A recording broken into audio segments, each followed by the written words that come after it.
What's happening, everybody? Welcome to Elite Encounters and our complete playthrough of Paizo's Bloodlords Adventure Path for Pathfinder 2nd Edition. I'd like to give a special welcome back to the Elite. That's everyone out there that is subscribing to our content. Whether you're watching right now on Twitch, you can please hit that subscribe button if you haven't already, or you can catch us simulcasting now live on YouTube. If you're out there watching us on YouTube, please subscribe there as well. Follow on Twitch, subscribe on YouTube. While you're there, you can check out our website. Mike, remind me again the URL of the website, elite-encounters.com. Damn, you don't need me. Well, elite-encounters.com. Yeah, there you go. I wanted to make sure I got it right because it's the first time I said it, and you know me. You'll be sending some people to some weird places. Yeah, we don't want to go to. Don't go to. Never mind. Just don't go where I said. Elite-encounters.com. Check that out. There's lots of information there, links to all of our content, links to lots of information, a lot of multimedia stuff, information about upcoming PopCon, which we'll talk about in a second. Yep. And also links to our Patreon. Our Patreon is there for you out there if you're enjoying our content, you'd like to give a little extra to us to help kind of support us as we continue to grow and continue to provide the technology and the materials that we need to continue to bring you these stories. We would appreciate that as well. So thank you everybody out there that we call the Elite, those everybody supporting us. Speaking of PopCon, that's this coming weekend in Indianapolis. Yeah. Oh. Speaking of Indianapolis, holy hell, it has been seriously hot lately. Yeah. It has been hell. Yeah. I saw a thing on the internet, and it was the Mario world where the sun's trying to kill you, and it says, yes, that's today. Yeah. Yeah, I mowed the lawn today, so hopefully I don't like. What's wrong with you? Yeah, it had to be done. Today was like the only day. Jeez. It's like I had other stuff going on this weekend. But You knew that we hated you. I didn't know you hated you too. well, and my neighbors, the HOA. Oh my gosh! Yeah, But I'm glad that you succeeded your fortitude saves and you made it to the table tonight. I made several, and I took several breaks and drank lots of water, so I should be okay. Goodness. But everybody out there who is in the local area or in any of the Ohio Valley area, just please take care of yourselves. Drink lots of water. Hydrate, hydrate, hydrate. Take breaks. Yes. You know, don't think you can mow your whole lawn in one go. If someone will find you face down You in can your if yard. you want to go to the hospital too. Yeah. But man, and then we had all kinds of stuff in the state happening that was outdoors. That was just like. Anyway, Thank goodness PopCon is inside. PopCon is inside, and we will be inside PopCon at room 134. Correct. In the concourse as you go into the conference center off of the what is that, the south end, right? The south end concourse. If you're coming up that way, room 134 as you're heading like up towards the main kind of vendor area. Our area is free, so you don't need the badge to get into us. You will need the badge to get into the vendors. To see the celebrities, to get the photo opportunities, to get all the the cool stuff. But while you're there, come see us because we have cool stuff going Absolutely. on too. Main thing is we're going to be all 3 days. We're going to be kicking off bar fights for bonding, several sessions. I think we're talking top of the hour. So it's real easy. On the hour, every hour we'll run a session. Whether the session before ends in 30 minutes or 25 minutes or 55 minutes. We'll run them on the hour every hour so that way we can keep it nice and clean and you know when you can jump in a game. Perfect. And at the end of every day, there'll be a championship bout. Yep. Right, and the winner the winner of each championship bout will then face off. Nope. So on Friday, let's say there's 5 games on Friday before the championship bout. All 5 winners of the semifinals, right? Sure. Will get invited back to a game later in the evening. Yeah. And then the winner of that Friday game gets a free badge to PopCon next year. Wow. And then Saturday, we have the same thing. So if you come back and play and you win on Saturday and you get invited to the championship game, I mean, The winner there maybe gets you a can badge win one too. for your wife, spouse, or somebody else. All the winners of all the games will have a culminating championship game of that day at the end of the day. The prize for the winner of that championship game is a badge for PopCon next year. So what you're telling me is we have more than one badge to give away? We have 3, in fact, Holy, badges. Excellent. Wow. I didn't realize that. Yes. That's One for incredible. each So day? thank you, PopCon, and Yep. the organizers of PopCon for number one, allowing us to share your space and meet and greet lots of elite out there already and make new connections with the community out there. We're very excited about the things we have planned, obviously. But man, what a great prize to! I thought it was one badge for everybody's got to come back for like the grand finale, grudge match. Yeah. Well, and the good news about this finals is that the likelihood you tear an Achilles is much, much less than. Oh, it's just too soon. I'm not even a basketball fan, and I know what that's about. Yeah, that's rough. That's rough. Please don't hate me. I know it's Indiana, but I turned the game on yesterday, and I was like, you know what? I didn't watch any of these games before this. I really don't care. Like, I hear you. But that's like it is suddenly what it is. becoming a hockey fan when it's the Stanley Cup. Sure. Yeah. Which I don't even do that. Patrick, are we doing anything else in that room during PopCon? What a great question, Joseph. Thank you. The answer is yes. Wow. So there'll be a number of things going on. Like I said, we'll be doing some meet and greet, and I will probably be setting up shop for just a little while as Barnabas Brushes to be doing some miniature painting. You can check out some of the miniatures I've painted for the show or for other things. I cannot wait. I might bring that massive, huge red dragon that I painted for this weekend. Is it done? My massive, huge red dragon that I kind of previewed on. I completed it in a day thanks to the techniques I used. So he'll be there, kind of like hanging out with me as my mascot for the day. And who knows? Maybe you bring that beholder piece, and if we can get your followers to fit, maybe you start. Ooh. Wow, what a great idea! Yeah. Okay, so I'm gonna just pop in here for that, even though it's not Barnabas Brushes. I'm sorry. That's all right. If we can get that channel to 50 followers, I will be giving out a custom painted beholder mini. And if that happens at PopCon, I'll start working on it right there at PopCon. So pop in there and check that out. And by custom painted, you mean the one who wins will be able to give you the color scheme, Yeah, correct? you tell me how you want to paint it. Yeah. Like So if you want it to look like Xanathar, well, cool. If you want it to look like a cow, sure, or a panda. My wife would probably want a panda beholder somehow. I don't know how it would happen, but I would do it. If anybody can do it, you can. I made a panda owlbear. It sits on my desk at work. She dared me to do it, and I did, and it won a contest. So I was like, well, she must know something. Pandas, everyone loves pandas, I guess.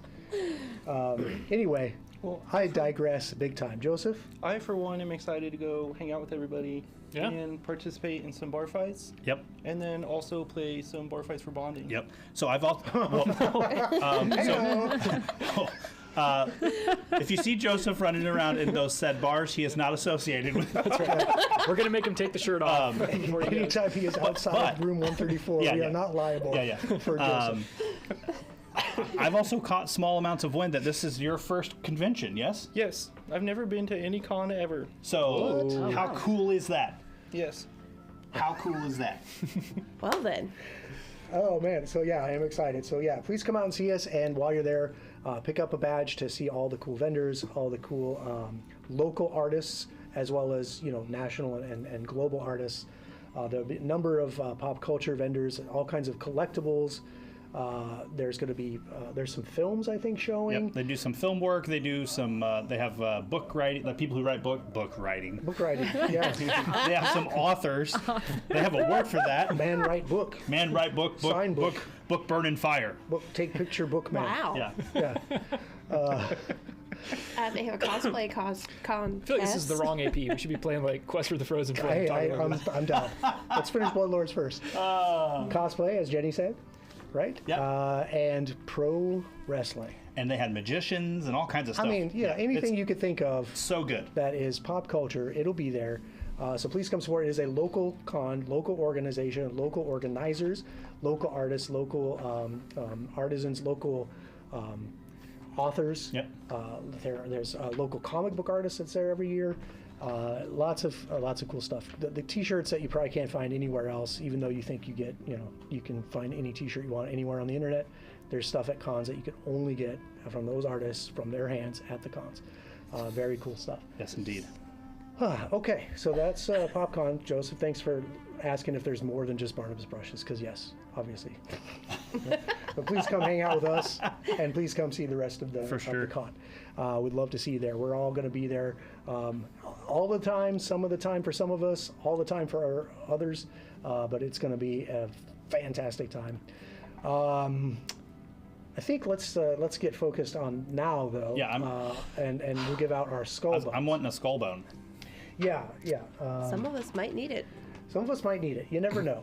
So skull bones, for those of you who are just joining us and don't know, skull bones are what we're using for the hero point system for Pathfinder 2nd Edition. These can be used to re-roll a dice roll that you see in play. thank you. I don't really want the result of that. I think Mert utilized this last week for a natural 1 on something critical. Yeah.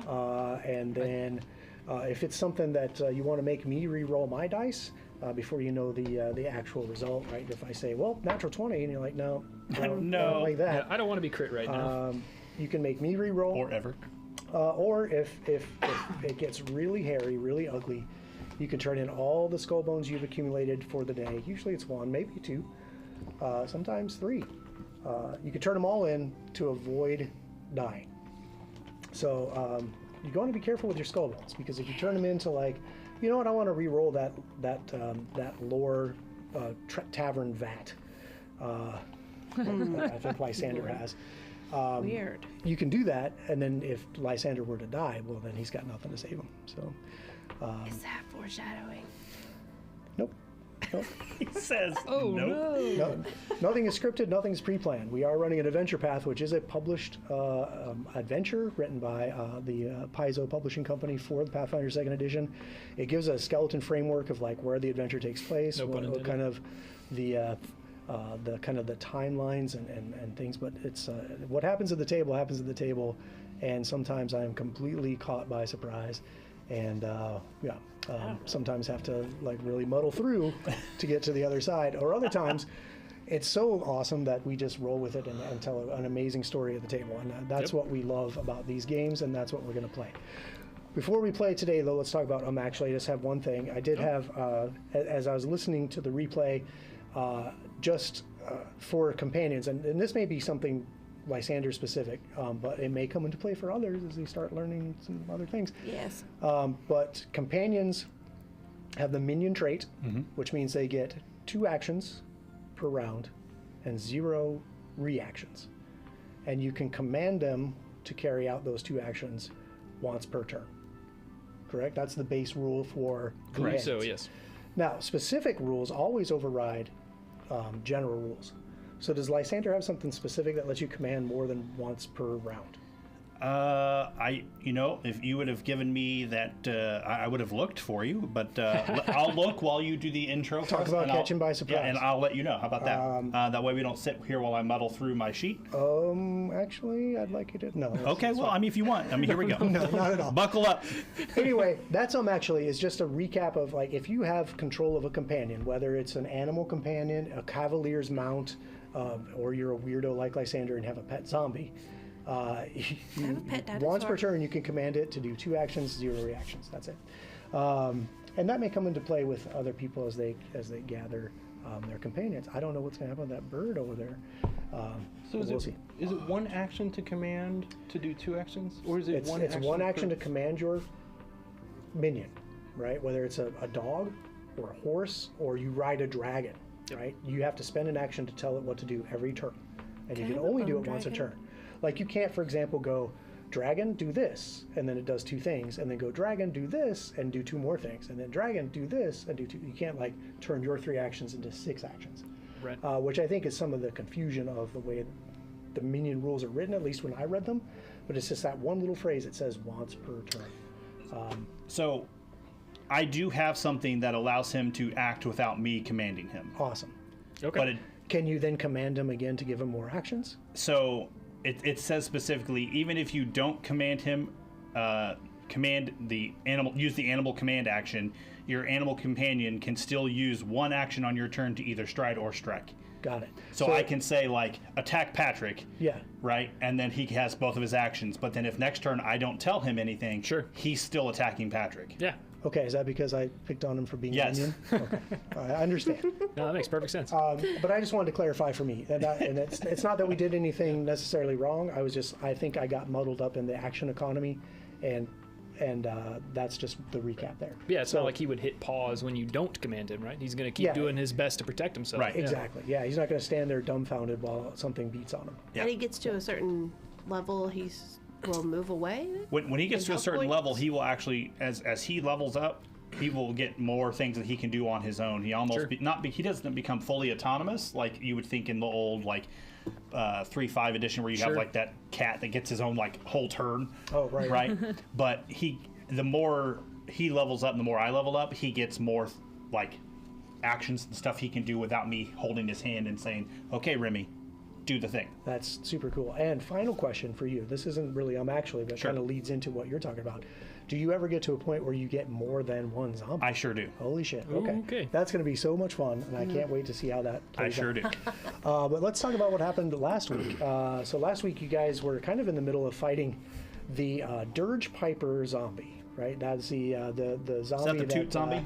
Yeah, that was Fart-tuba Tuba zombie. F to the zizzle. Yeah, whatever we were calling him. to Zizzle. Yeah. Yeah, and he's kind of playing its guts like a bagpipe, and was very resilient. Like hung on for a while as it continued to like play horrible tunes through its innards. Lashed out at Ophelia and had her around the neck for a little bit, but eventually you guys pulled through and dealt with that zombie. You did notice it was clutching onto something, some kind of flute that was in it, like its death clutches. But I don't know that we actually picked that up. Nobody went in there and got that. I don't think anyone even went in that room. Just a reminder that you did notice that, because I think I pointed out You did. to Alara that she noticed that. Also, that those zombies, or that one in particular, had like the remnants of white face paint on their face, and like their hair looked like it had been dyed black, as if they were like cosplaying as fetchlings, which we know is a big shtick of the Bone Shard gang, right? So that's interesting. The party then moved on to release Semotget and talk to him a little bit about what he was doing there. He was a propaganda writer from Mekatar who had come to visit his cousin who owned this bar originally, and when he came in and realized that his cousin was nowhere to be seen, he made a little bit of a ruckus about it, and they took him prisoner. And he did say that, Pescahi was coming back and forth to check on him, but was also concerned about the stuff in the vats. And you guys, convinced him to sneak out of here and get back to Mekatar. And at some point, if you ever do make it back, he owes you a favor. Love that. Yeah, write that down. I have it written down. One favor. Bulk?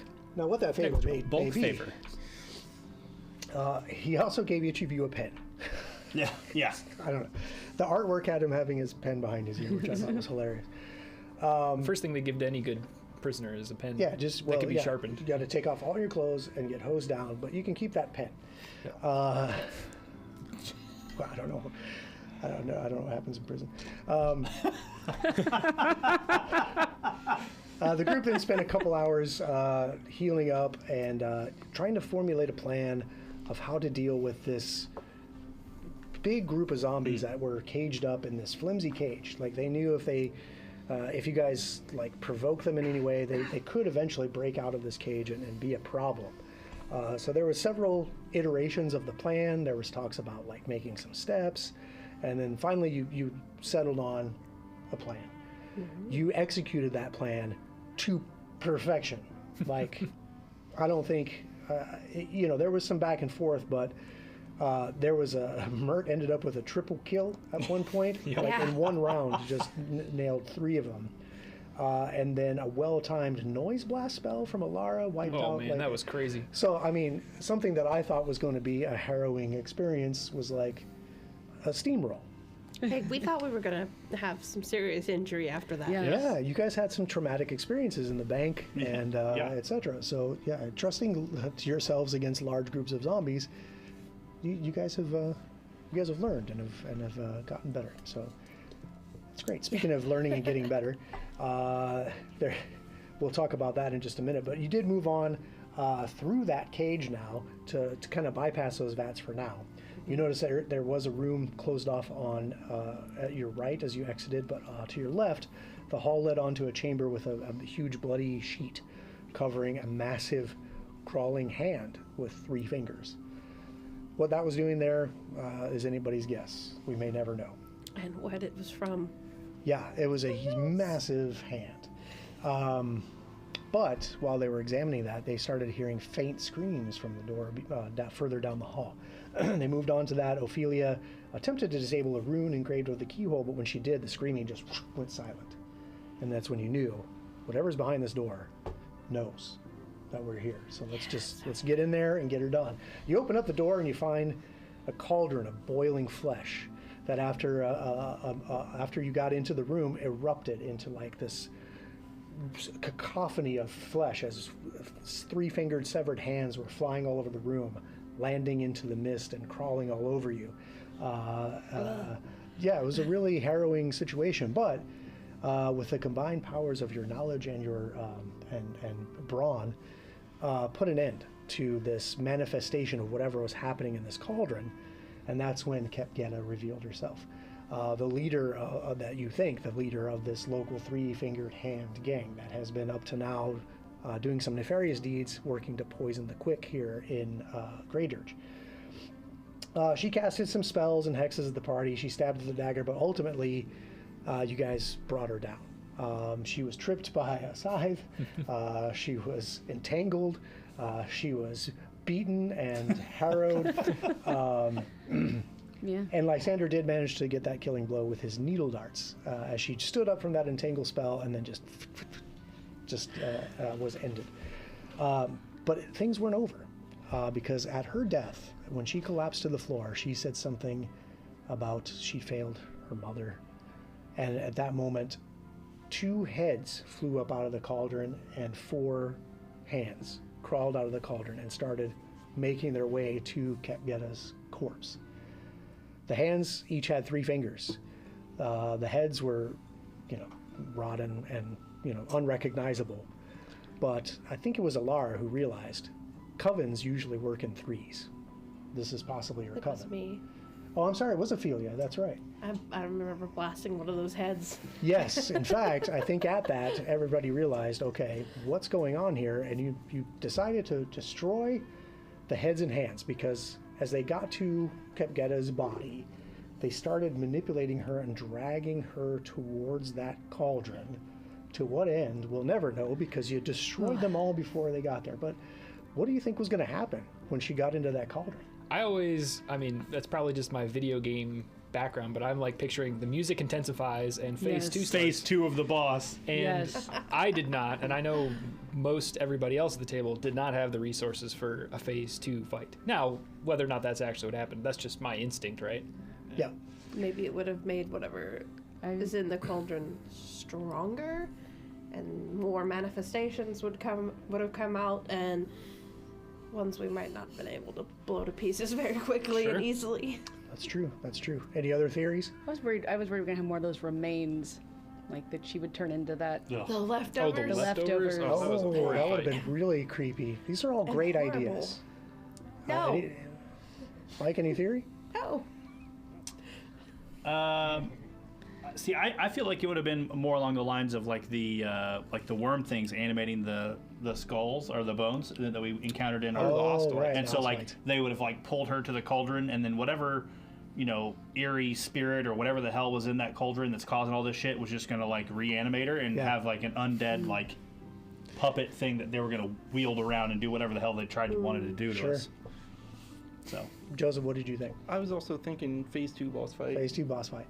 This is all awesome that everybody kind of has kind of similar but differing opinions on what would have happened. I know what really would have but happened. we'll never know. And that's the fun of being behind the screen is with these adventures, like I know what happens, but it doesn't always pan out that Yeah. way. And Yeah. that's why our game is different from every other iteration of Bloodlords that you may have seen out there. So what So- would have happened? What would happen in your game? I don't know. What you need to do, Jenny, is you need to get the Bloodlords Adventure Path and run it for a group of players, and you will know. I'll tell you off air. How's that? Yeah. Because I don't want to spoil it for anybody. Fine. But Let your Kepgetta get back to the cauldron and then game on. let's see what happens. I know the kind of people I play with. It wouldn't happen. Well, we wouldn't even be here. We'd be owning a bar and a Yeah. bookstore and a bank and True. That's See, true. And here's my thing too is like what band of role playing game adventurers, right? That are not to like kind of meta games, sure. Yeah. but what group of players would sit there and just let their character just watch this happen and just go, what's going to happen? Yeah. And then just let it happen, unless they, whatever. But Yeah. I'll tell you guys off air because Sure. it's Okay. pretty Yeah. cool. I think, and that's why I love this being behind the screen and knowing the story. And it's kind of unfair in ways, but it's also so much fun to just sit back and watch you guys figure it out. So, a cheap plug for our Discord channel, right? So we have a Discord channel that the cast chats in, and it's fun because like there'll be times we'll have a big string of stuff where we're trying to figure things out and out of character, like, oh, this is what I think's going on. This is what I think, who's pulling the strings, and this is where I think things are heading. And Patrick just chimes in, well, again, those are all great ideas, and we'll just have to see. And I'm just like, It's awesome. But sometimes what you expect to happen doesn't, and that's what makes the story even better. oh yeah, Yeah. Like when they come up with a way to solve something that you would have never imagined, Yeah. and it works out even better than what kind of the traditional solve would be for the encounter. Yep, happens all the time, and Yep. I have fun with it. I'm pretty sure Danielle, who runs the Soul Sever campaign, has a lot of fun with it as well. Definitely. And I think she kind of, having played with you guys for so long, has known what to expect and knows what curveballs to throw at you. So and it becomes our job to preempt her curveballs and yeah, throw them right back there's at her. definitely that dynamic for you Yeah. guys, that's for sure. So yeah, talking about cheap plugs, cheap plug for the Soul Sever campaign that airs on Tuesday on this channel, 6 o'clock Eastern. But back to Bloodlords. That Yeah. was a recap for Bloodlords. So we'll kind of get into what's going on right now. You have just defeated Kepgada the Hagnailed. You have stopped these things from dragging her to her cauldron. During this whole time, this woman has been in this cage behind you, anxiously watching the whole development of this combat that really took place over like 24 seconds. Yeah. I and is realized I now- couldn't do anything, so I'm just looking at her. is now standing with her hands around the bars like, I can't believe you killed her. Thank you so much. Please, if you would just, now that she is dead, if you could just let me out of here. Who are you? Yes. I am Alton Mera. Alton Mera. Yes. It's all I have one name, Alton Mera. I'll give you a second to write it down. Mert is always taking dubious notes, okay? Sure.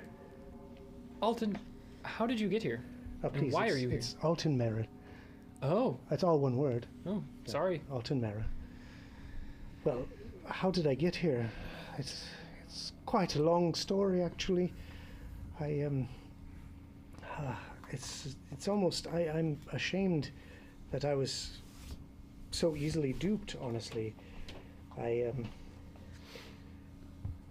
am a member of the Export Guild, you see, and well, let's say being a member of the Export Guild affords you certain knowledge, certain understandings of how things move in and out of towns and back and forth across the nation of Geb and even in and out of the nation of Geb.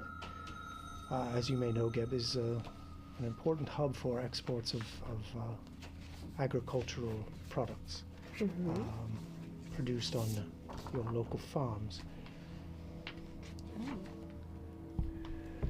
Kepgada had an interest in that knowledge and lured me here, honestly, with a promise of more respect, more power. I was overlooked many times in my position for any acknowledgement of my work.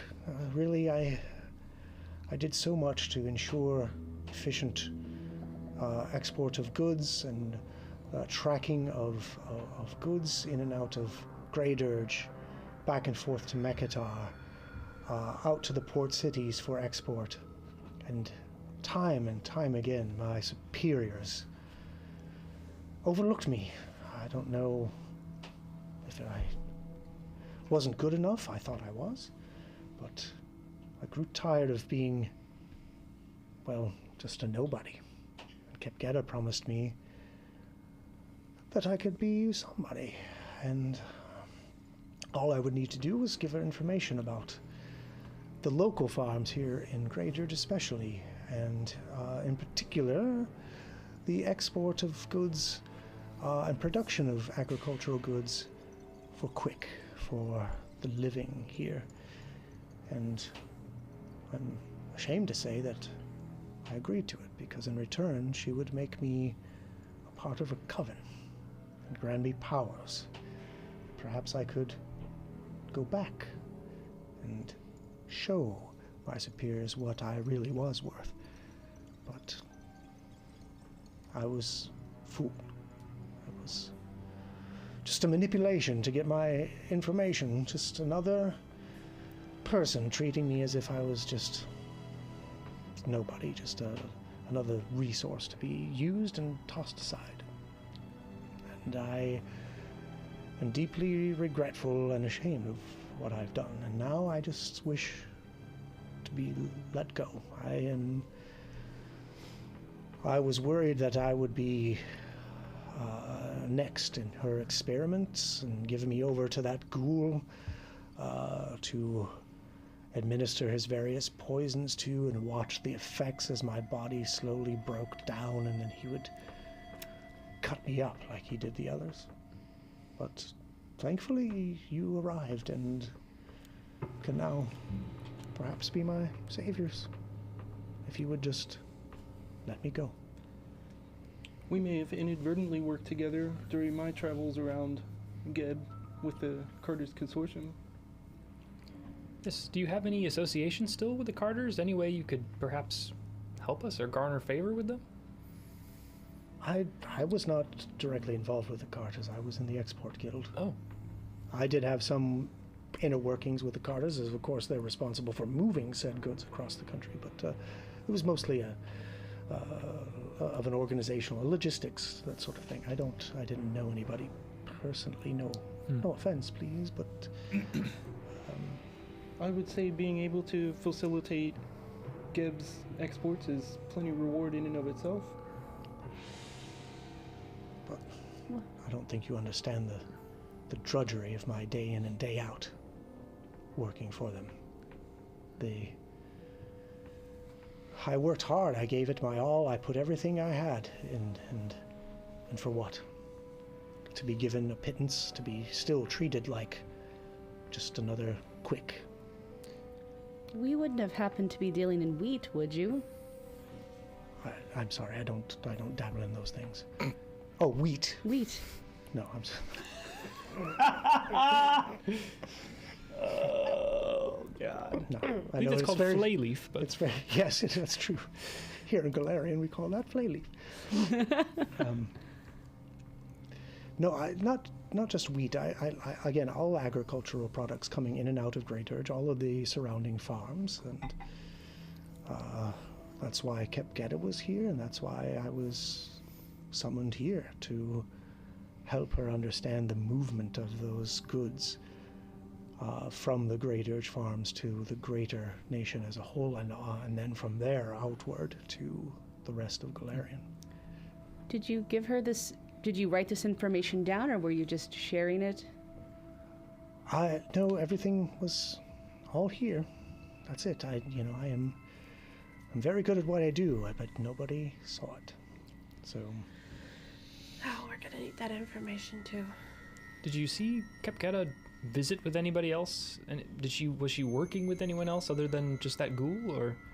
It didn't take her very long to put me in the cell, quite honestly. I haven't had anything to eat for quite some time. Can I just have like a perception on whether I believe what she's saying? Essentially a sense motive? Sure, yeah. That would be against my deception, do you think? It would indeed. Well, if she's Deceiving. if she's lying. Yeah, so honestly, you do, as you're watching her talk, you do get the sense that she is very much passionate about the fact that she was underappreciated, or completely unappreciated. Number one, as a quick, doing this job, this thankless job, and that she had finally had enough, and she was going to take this information, and that bring it to this Kepgetta in return for the inner workings of farms. So you really think she's on the up and up. She looks she looks like she has not eaten in some time. Her clothes are filthy. Sure. She's kind of drawn and looks kind of shaky. So yeah, you get the sense that all of what she has told you so far is true. Sure. For a traitor. Where will you go when we release you? Well, unfortunately, I don't think I can return to my thankless job at the Export Guild headquarters. Honestly, I'm not sure. I would probably find my way back to Mekatar and find work somewhere where I would be appreciated. Perhaps, I don't know. Oh. I wonder if perhaps Kepgetta kept saying that she was working to deal with one of the bigger farms that was a big export producer here, and it kept talking about someone named Berlin.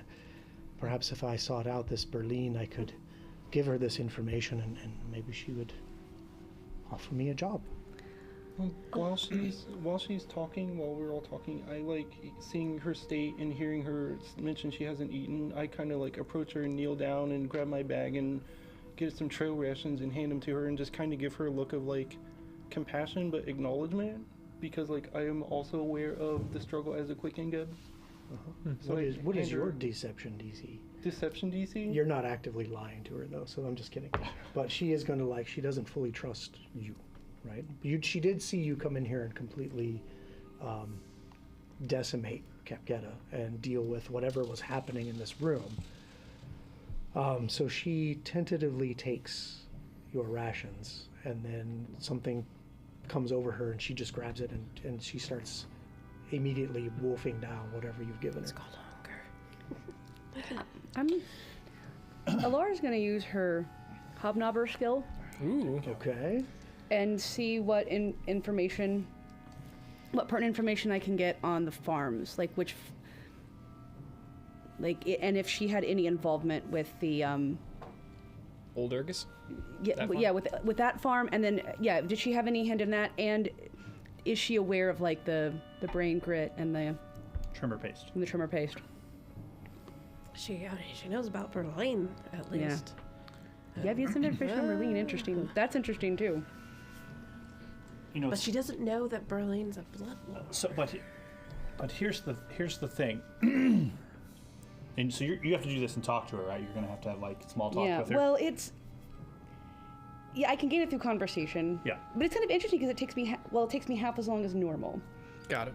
Which it says reducing the time to an hour, so I don't know if I have all that conversation because that would be Yeah, I mean, during this process, you can maybe be kind of talking through some Yeah. of this stuff, but it will take some time. Yes. And as she's eating, she's like, if you would please just let me out of here, remove these shackles, and I'll tell you anything you need to know.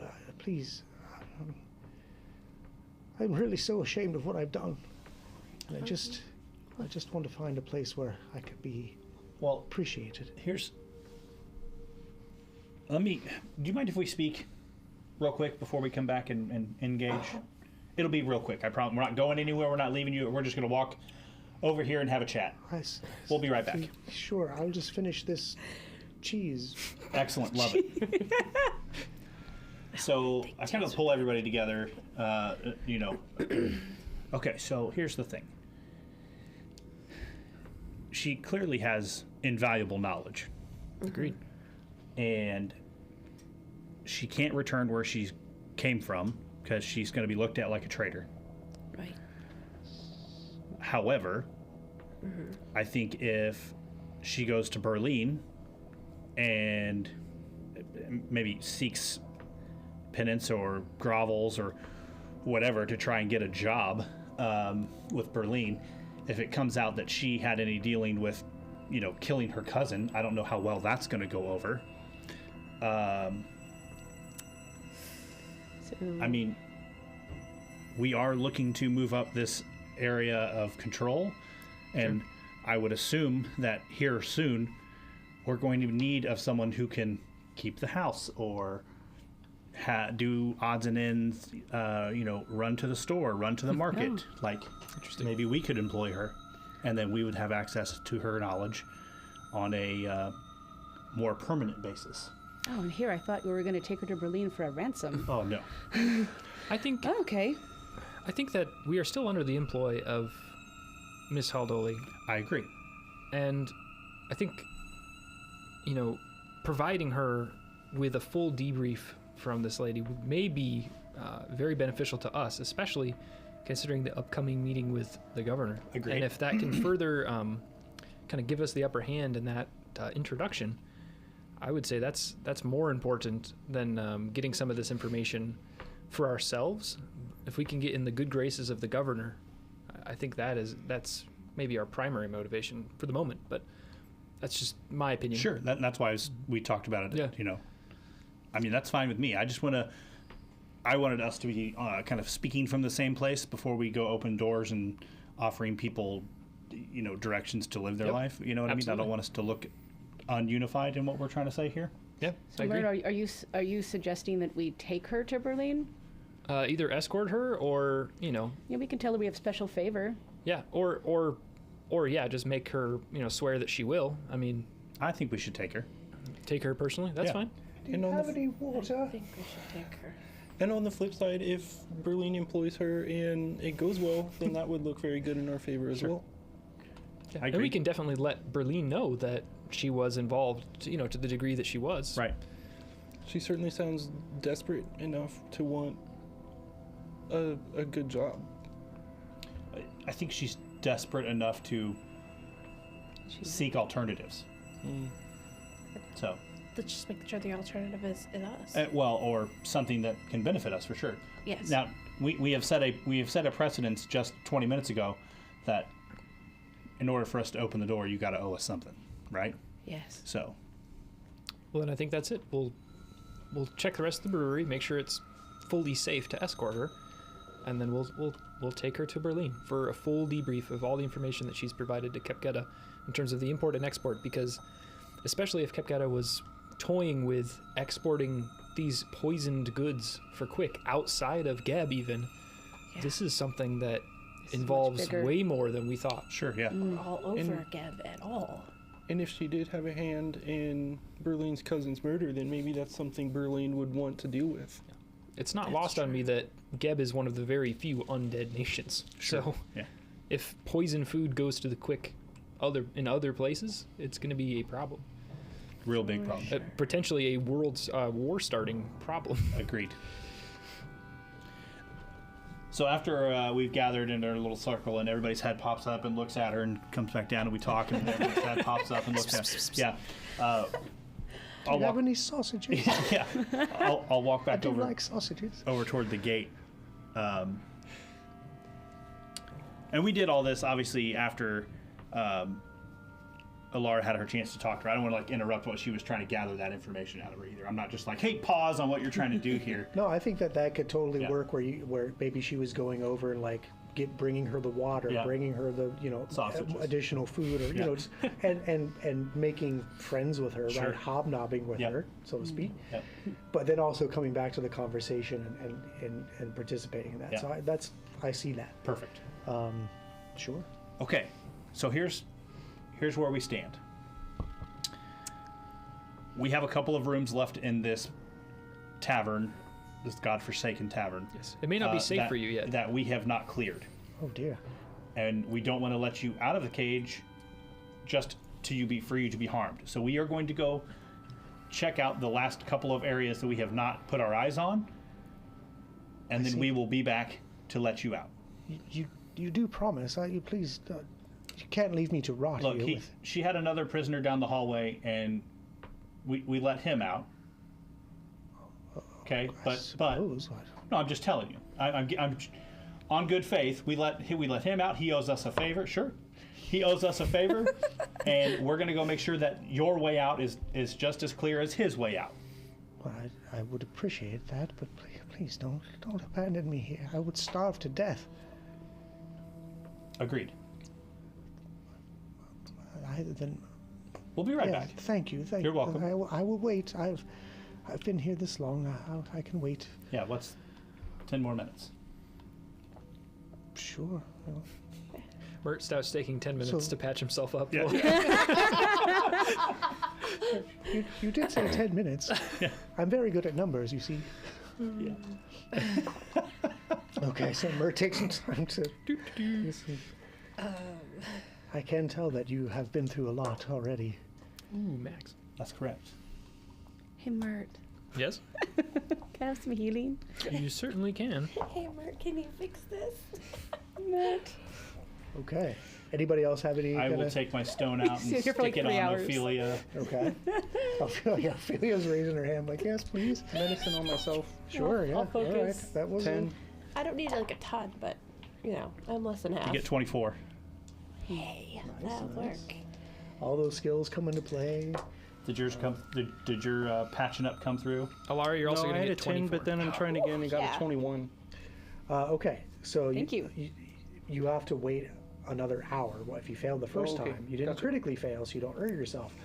But you do have to like wait another hour before you Okay, can like that's really fine. get in there and start digging around. We just stay here till she starves to death. Do we, So, do we want to spend enough time to do the whole hour and double it thing, or do we just want to press on after 10 minutes? I'm okay. I'm fine pressing on. Okay. Well, I'm okay we'll after press if you on. don't wait an the hour, you crystal won't get thingy. any of that healing you just did. That's fine. Oh well. Before we take it. move on though, because my dagger's in the room, I'm gonna find my dagger and just kind of like pick it up and just kind of like almost like it's important to me, and then I sheath it back in my Okay. thigh sheath. Hmm. For a second, I thought you were sniffing it because it like came out of a No. dead body. No. I mean, your Urgathoans are fucking weird, but okay. Well, That's we are true. rummaging through the said dead body, and I do believe there's another door in this room. There is another door in this room, and you do have Capgetta's actual corpse over there. Yeah, because it didn't make get it to to the the pot. cauldron. That's right. For whatever purposes, nefarious purposes were to happen there. But yeah, so what do you do with all that? Yeah, I'll certainly, once I get patched up, take some time to look over. I guess I really can't physically manipulate and check all her pockets and everything, but I'm interested to see what she might have had on her. I'm rummaging through her pockets. Okay. you have no qualms. I'm supervising the rummaging. So as you guys are doing Hey, this, Mert, look, it's cool. Make a note. at one point, maybe during your huddle, you notice a rat scurry out from behind one of the dead bodies and just ran out of the tavern. Uh-oh. And I mean, then it's just a rat, And then whatever this it music kicks in, like. Whoa, that was just Yeah. well-timed Yeah. coincidence. Yes, the most evil rat. Yeah. We're going to start rats in the killing all world. rats from this day forward. The true Excuse me, leader we of had this an three issue. She's got a little top hat, Yeah, a little suit on. three yeah. little, Three- these little three-fingered Okay, who pinkies. remembers the rat swarms at the banner? Right? Fuck those rats. We've been infiltrated. Okay. He knows our secrets. The Rat King knows. I think so. If we're going to take the hour, are we taking the hour to get everyone the extra healing, or are we moving on? I'm fine after 10. I'm fine. Good Okay. after 10. Great. Okay, so during that time, The well, rat I lord. guess the next 10 minutes would be going over Capgetta, or maybe you were doing this. It's all fine. Yeah, we're searching the room. Yes. So as far as Capgetta herself, boy, let's see. She does have some things. She has We like things. she has a very wicked-looking dagger. She also has a set of keys, and she has a ring that is on the finger right next to the stub of her missing finger. That's what you find on her.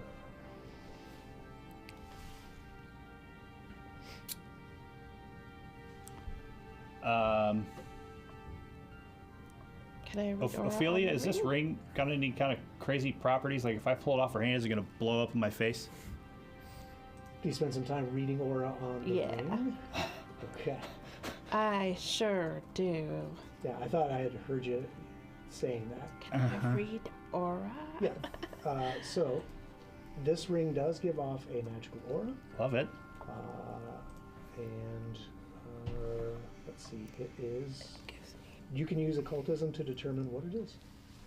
So I will roll that for you. Your occultism is A 9, and I get a +2 with the read aura. That's right.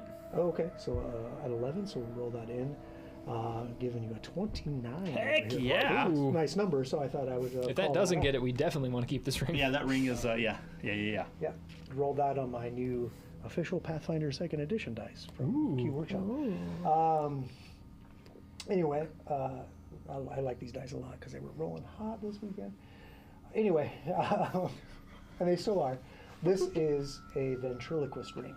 Ventriloquist ring. Yeah, so this is an elegant ring, usually made out of copper, but this has multiple images of ravens engraved around it. This one gives you a +1 bonus to any deception checks. And if you activate this ring, it is an invested item, but if you spend 2 actions to you activate it, you can spend 2 actions to throw your voice. Once a day, you can twist the ring around your finger, allow you to magically throw your voice with the effect of the ventriloquism spell. Ooh. Huh. Very cool. Kind of creepy, kind of sneaky. That sounds kinda like cool. Alara's deal, to be honest. But It will not explode if you take it off of her finger. That's great. I didn't hear you say you check for traps. So when you take it off her finger, It blows up in your face. no, you're right. Is there anything special looking about the keys? No. No, they're just a set of like 2 or 3 keys on a key ring. They look very similar to the ones that you found hanging in Pescahi's laboratory, for They lack of a better might term. unlock the cell and the shackles around the prisoner. That makes a lot of sense. What? Alton That's Mara. weird. Alton Mara. Whatever. Veteran role players. Okay. Ophelia and Context Lysander, clues. I'm confused about her nails. I don't know much about hags or changelings, but are her nails actually metal? I have no idea. Yeah. So, boy, let's lean into this a little bit, I suppose. Can I so roll she an Can I roll an occult? Recall knowledge on it? Sure. Yeah. So we could do it like a recall knowledge occultism. Sure. What specifically are you asking about? He was asking about whether her nails are actually metal. Like, is that something that is a property or a Right, were they grafted, or is yeah. this like a normal thing that Could I roll- hags get? Can I So- roll crafting to see if they've been manufactured? Sure, I'll allow that too. And, yeah, well, you can As roll soon that. as you get 11. Okay. Can I borrow your dice? Later on, when I determine which dice is rolling terribly, I'll let you borrow that one. Oh, okay. But yeah, so I mean, are you trained in crafting? Yeah. So yeah, just being trained in crafting is enough to know that these are in fact actually nails made out of iron. Like she's got fake nails on. They're They're fake. press-on nails. Okay. So they're. That's very impressive as a weapon. That's some serious glue. Forge on nails. So Yeah. I'll relate. Wow. I'll relay that to Mer that these look manufactured and applied to her hands. And then your occultism, what is your I have an 8. an 8? That's so this is definitely successful to know. So looking at her, you do know that there are hags that do actually have like claws that are like metallic in nature, right? But these are fake, right? Zara's already pointed out that these are fake, and you already know based on her, okay, what's the word I'm looking for? The 2 different colored eyes. Yeah. Right. There's a term for Hydrochromia. Heterochromia. Yes, heterochromic eyes. You do know that she is in fact a changeling, right? She is something born of a hag, Mm-hmm. and she did cry out in her death, Mother. "I failed you, mother." So, I don't know what I know what it all means, but I don't know how to Sure. convey how Sure, to tell you yeah. that. But she is not a hag. Yep. She is a changeling, Right. a humanoid daughter of a hag. Sure. So somewhere along the line, her father was hooking up with a hag. Yeah. Okay, I didn't need like the talk about hags. I just, So Mert, sometimes when a man loves a hag, loves a hag. they have a very special moment together where, Wow. Tune in next time. and then 9 months later, a raven brings a bundle with a baby in it, and that baby has heterochromic eyes. Okay.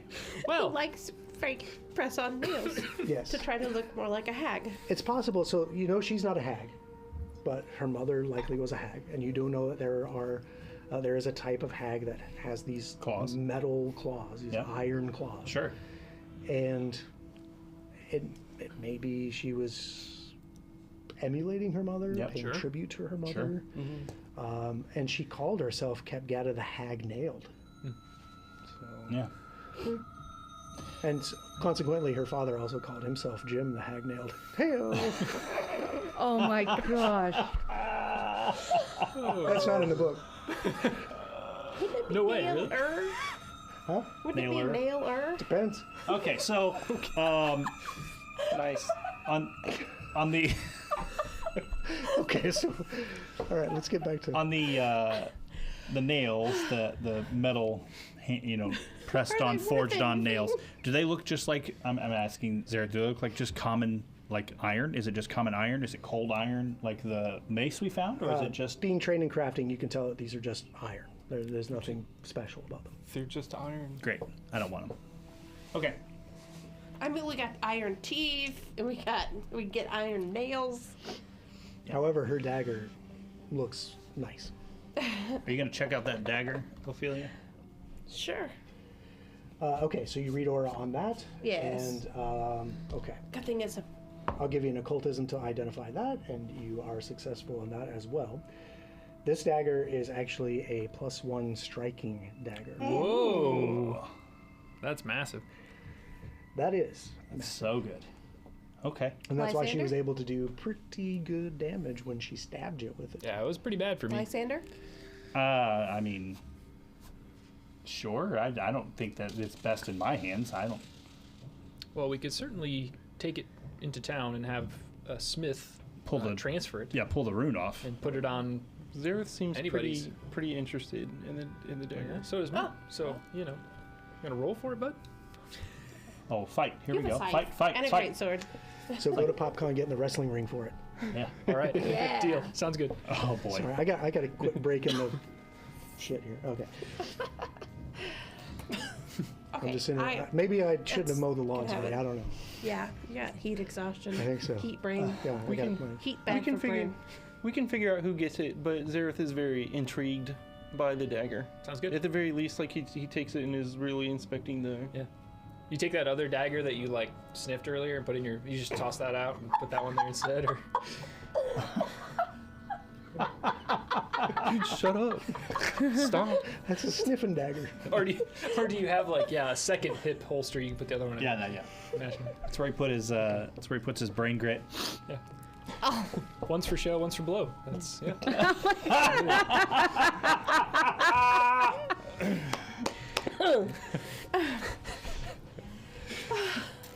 Hey, What was join in us at this back PopCon. Wow.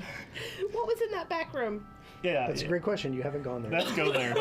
Let's go there. Thanks for getting us on track. Gotta check it for traps. Yes, thank you. for I'll raise my shield and pull that door open. There you go. that. Okay, so going over to that door.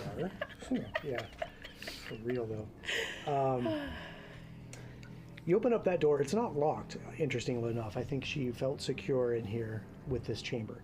But when you open it up, there are dirt, sticks, dried moss, stones covering the floor of this room.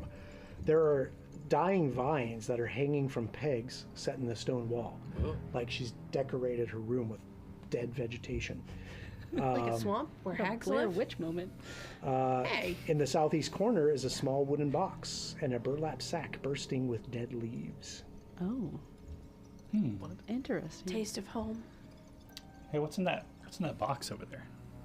I'm gonna see if that's okay to open. I'll go check and see if it's okay to open. I Alright. figured that'd be great. Put some eyes on it. You're pretty confident that it looks clear. Looks clear. I'll go over and open it. When you open that box, black smoke kind of puffs out. Okay? Oh. But then it kind of dissipates. And inside, there are a few large pieces of human skin inscribed with occultic runes. Oh. If you spend some time looking over that with your occultism knowledge, these are they appear to be some kind of ritual that she wrote. And what they're used for is they're inscriptions of rituals to create undead, specifically crawling hands and zombies. Okay? That's not all that's in here. I do like zombies. There is something still emanating that black smoke from within the box. Okay? And so as you lift up those pieces of skin, underneath, you find 5 black gemstones and 2 larger gemstones of the same type, the same mineral, whatever that is. Looks like onyx, probably. Zareth could probably tell you that. One of those large onyx gemstones is constantly emanating this black smoke, this black sphere gemstone, round, like an eyeball.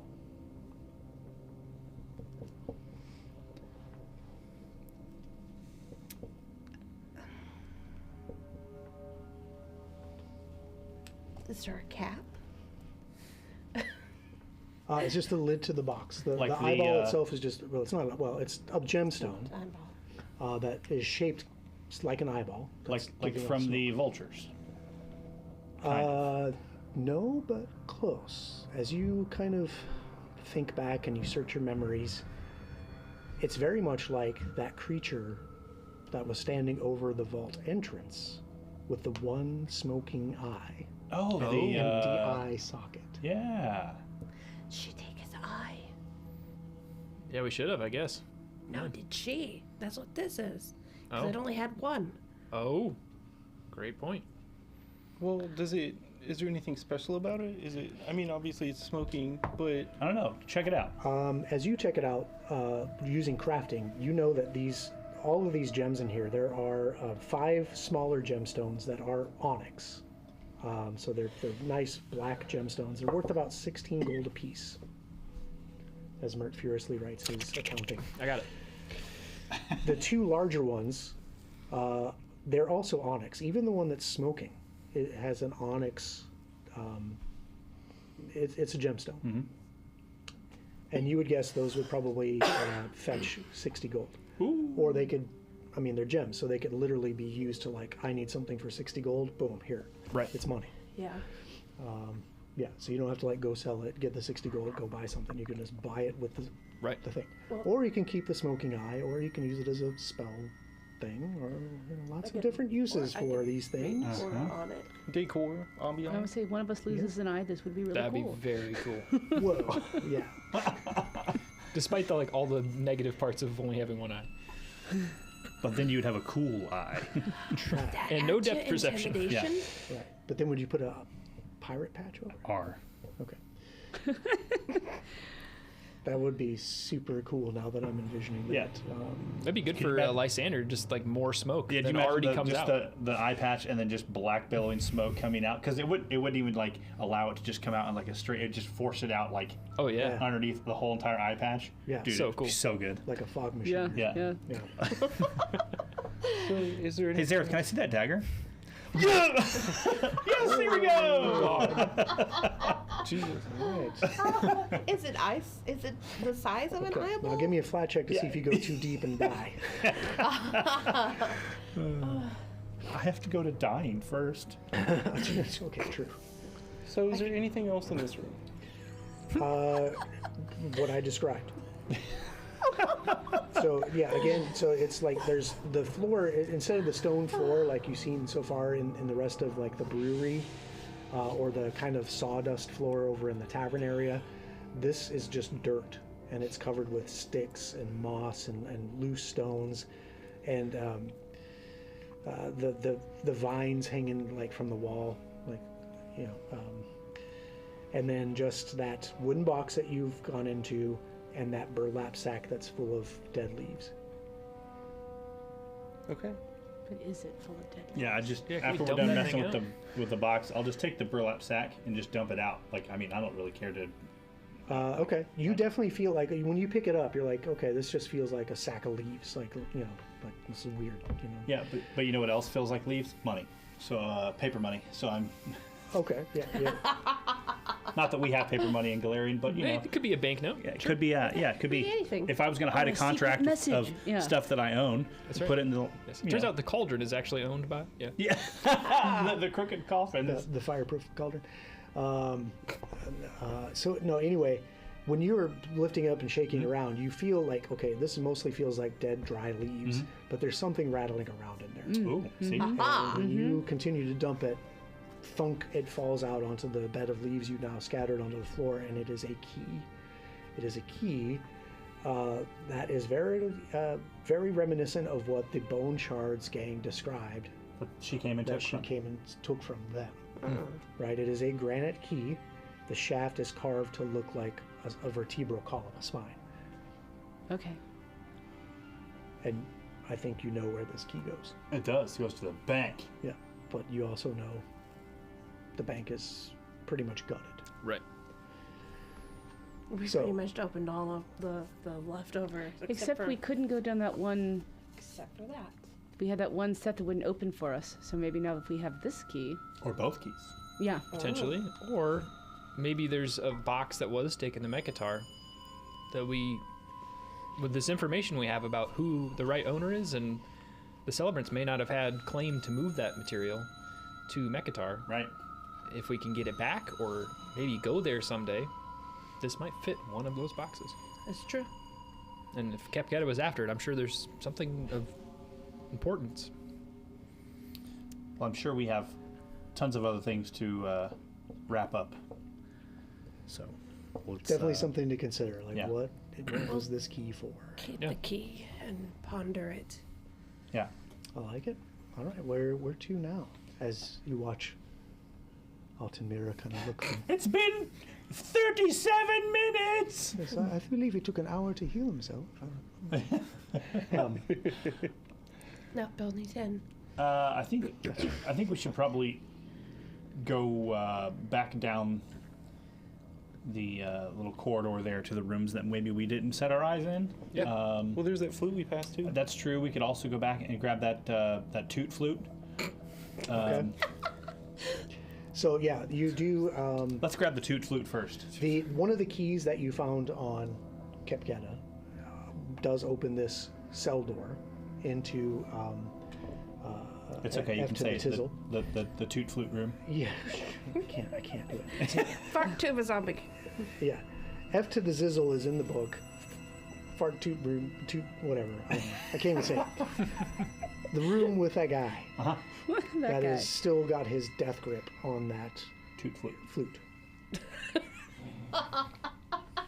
Okay. See, I keep thinking you're saying tube flute. I'm like, yeah, that makes sense. Yeah. But That's a tube. Toot flute.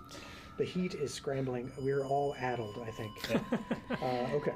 So we're gonna search him pretty thoroughly and make sure we get all of the whatever goodies are on him, Okay. including up to and including the toot flute. So you moosh around into like it's weird because he is wearing fine clothes, but those clothes are ripped open at the abdomen and all those guts are spilled out to play like bagpipes of innards. There's a spell that does that. As Alara said, I think his music was awful. Yeah. Yeah, but Abdominal.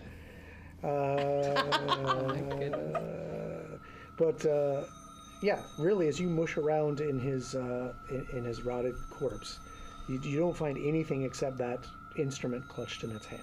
Cool. But it is a very nice flute. I'll peel it out of his hand. Okay, so the fingers are stiff with rigor mortis, but as Sure. you peel them back, it does finally let go of that instrument. Cool. We got it. down the hall. I'll stand there for 10 minutes till I can take it. Here you go. Another 10 minutes gone. Okay, do you want to Just hold on there? to it and you can Yeah, give just- it to you later. Give it to me later. Yeah. Yeah. And hey, it's not. Is it magical or There anything? Do you we go. know? You can check it while we walk. Yep, there's only one person who can check it. Do you want to check it? Sure. Okay, do you check it for traps? Okay. So after trapdoor reading on the aura sound on it, flute. it takes about a minute to scan it over, and it is emanating a magical aura. It is magical, and I will prestidigitize it before I give it to you, because, I mean, okay. it was played by the fart tuba zombie. That's right. I don't know that it was like holding it, and it was just. It wasn't actually jamming it in his guts and like. I mean, we blowing don't know what happened he's before done we with got his here. flute. Yeah. That's true. That is true.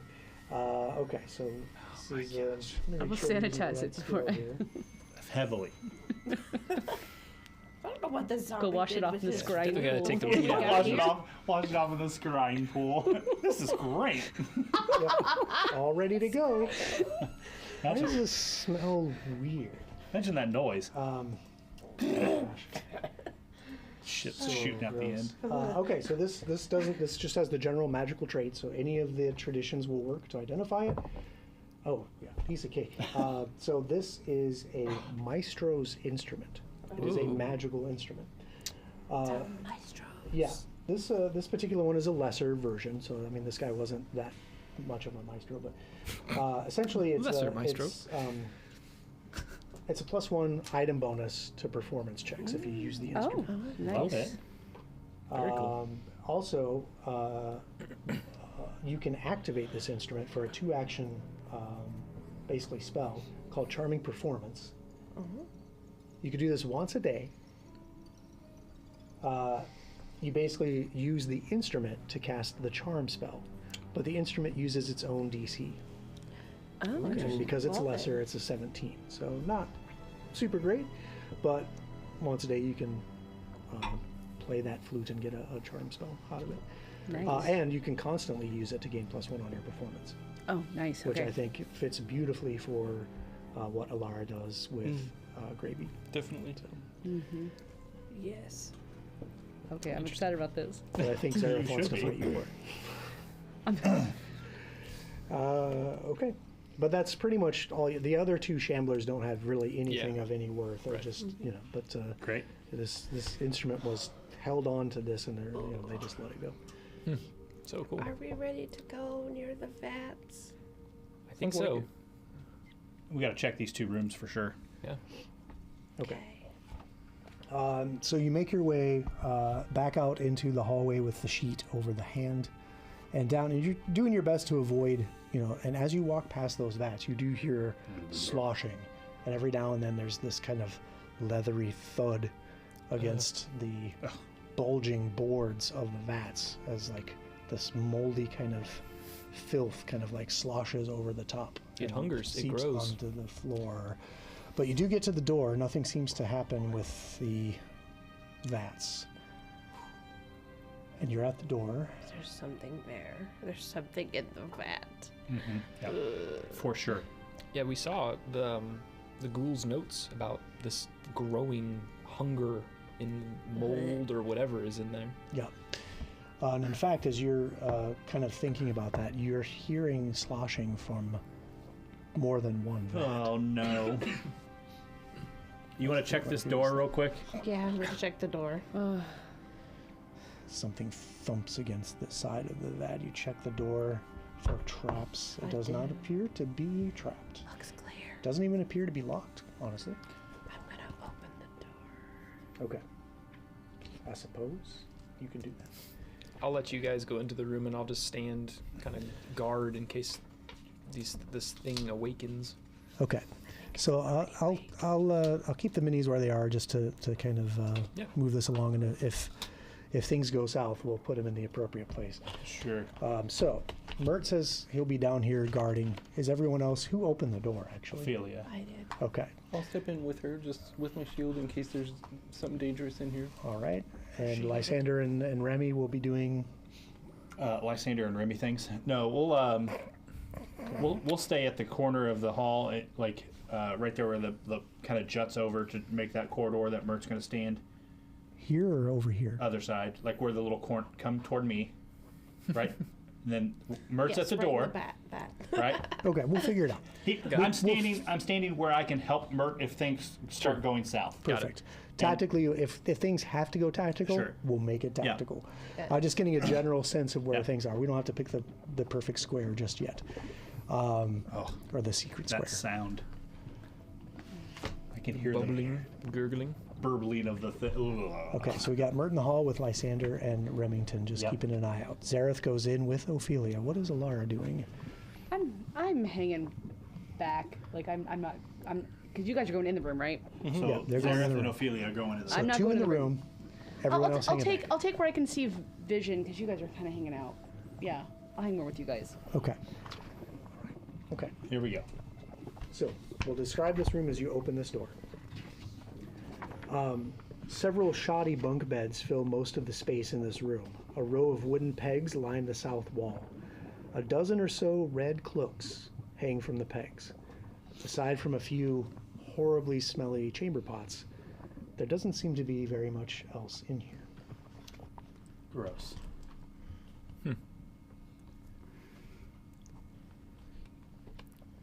This guy has the farms wearing red cloaks. The guys in the banks were wearing red cloaks Banks. at the bank. The bank And the farm. and the farm. Oh, you're right. The guy that was like trapped in the There's gate. a red Mhm. cloak. Yep. Do they have? Does it have a three-finger hand on it? Do you want to go over and check out the cloaks? I do. Okay. I'll check too. All right, so you guys walk over and you start kind of rifling, and as you kind of pull the cloaks off the hook and kind of fan them out, you do see that embroidered three-fingered hand that you have seen several places now on these cloaks. And Zareth, as you pull one away, you find a leather bag kind of hanging on a peg underneath that cloak. Okay. I open it. There's nothing inside it. Is there anything special about the bag itself? Actually, on first glance, there doesn't seem to be anything inside it. But as you're looking, it looks like way down in the bottom of the bag are two bottles that look like they're made out of stone, and two bottles that are glass with like this kind of bluish, shimmering liquid inside. But it's way down at the bottom of the bag, and you like kind of look back and like it seems like the bag is smaller than what you're looking inside to see. Okay. Can I reach in and grab the vials? Give me a reflex save. No. What? Look, we didn't find a prosthetic arm, but now we have to search for one. That's right. So yes, you can reach inside, Okay. and These, you can pull out whatever you'd like to pull out of this bag. okay. These seem like this is your wheelhouse, Ophelia. And I show her the vials. So you grab all four. Yes. Okay. I have big hands. Okay. Fair enough. Oh boy. So he hands you two bottles that are like stone bottles, and then two bottles that are kind of the shimmering blue liquid inside. Have we seen any of these before? Yes. You think that when you killed Pesgahi, that he had one of these shimmering blue vials on his apron. Then we have that one. Or did he throw it? Or drink it? I don't think we He got only any of the threw- vials from him. Yeah, you didn't pick up any of his vials. You ran away before you. Oh yeah, did his that. body disappeared. Yeah, when we came back, it was gone. That's right. So maybe this is where they were stashed after he Maybe. was recovered and put in the Who knows? I'm the not cauldron. Sure. Let's put him back in the bag, and I'll take some time to identify them later. Yeah, we can study them Sounds once good. we're back at the manor. Hey, Okay. grab one of those cloaks. I mean, I know we keep telling Berlin what this hand symbol looks like and how it, but at least now we have something that's theirs and it's embroidered on it or whatever. Smart, I Lysander. want to try something, and I grab the cloak and I stick it in the bag, Okay, it goes into the bag. and it like fits well. Yeah. Okay. In fact, when you kind of look in it to see how it fits, it looks like there's a lot of space left in the bag. Okay.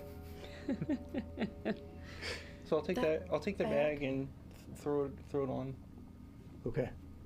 That bag doesn't look big enough to fit a cloak, does it? On the outside. Probably if it's It folded, would maybe. probably, if you folded it up, yeah, it would probably be okay to like. But he didn't fold it. No, you just No, you're grab just it, gonna shove jam it it Shove in. it in. But there seems to be plenty of room left in there when you look in it. Do you detect anything interesting about the bag?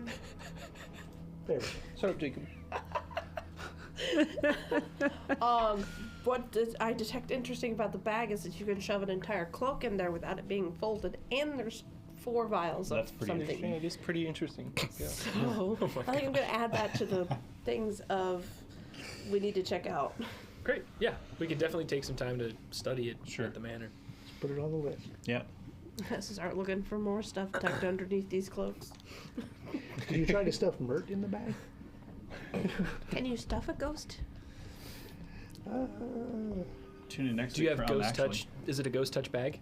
Oh, You well. know, Yeah, but if you go in, will you actually just come out? let's not find out.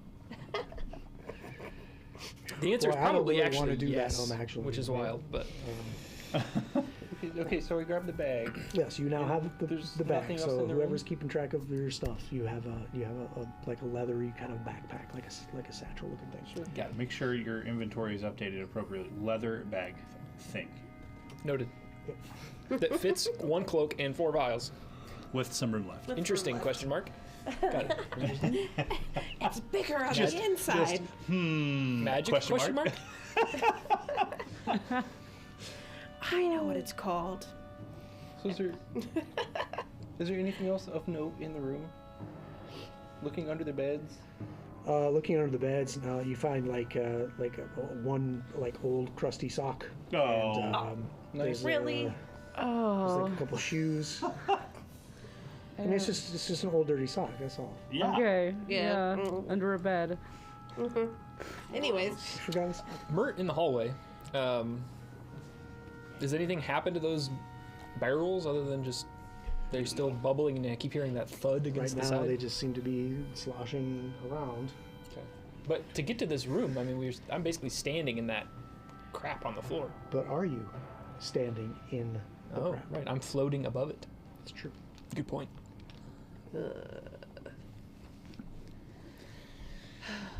Okay. All right, so looks like we've cleared most of this place out. Let's go back and get her out of the cage like we said we would, and let's move on. Okay, sounds good. So as Ophelia and Zareth come back out of the room with the stinky chamber pots and the cloaks, do you take any more of the cloaks or just the bag with the one cloak stuffed in it? I think just one. Evidence. one. Yeah. And as you come out,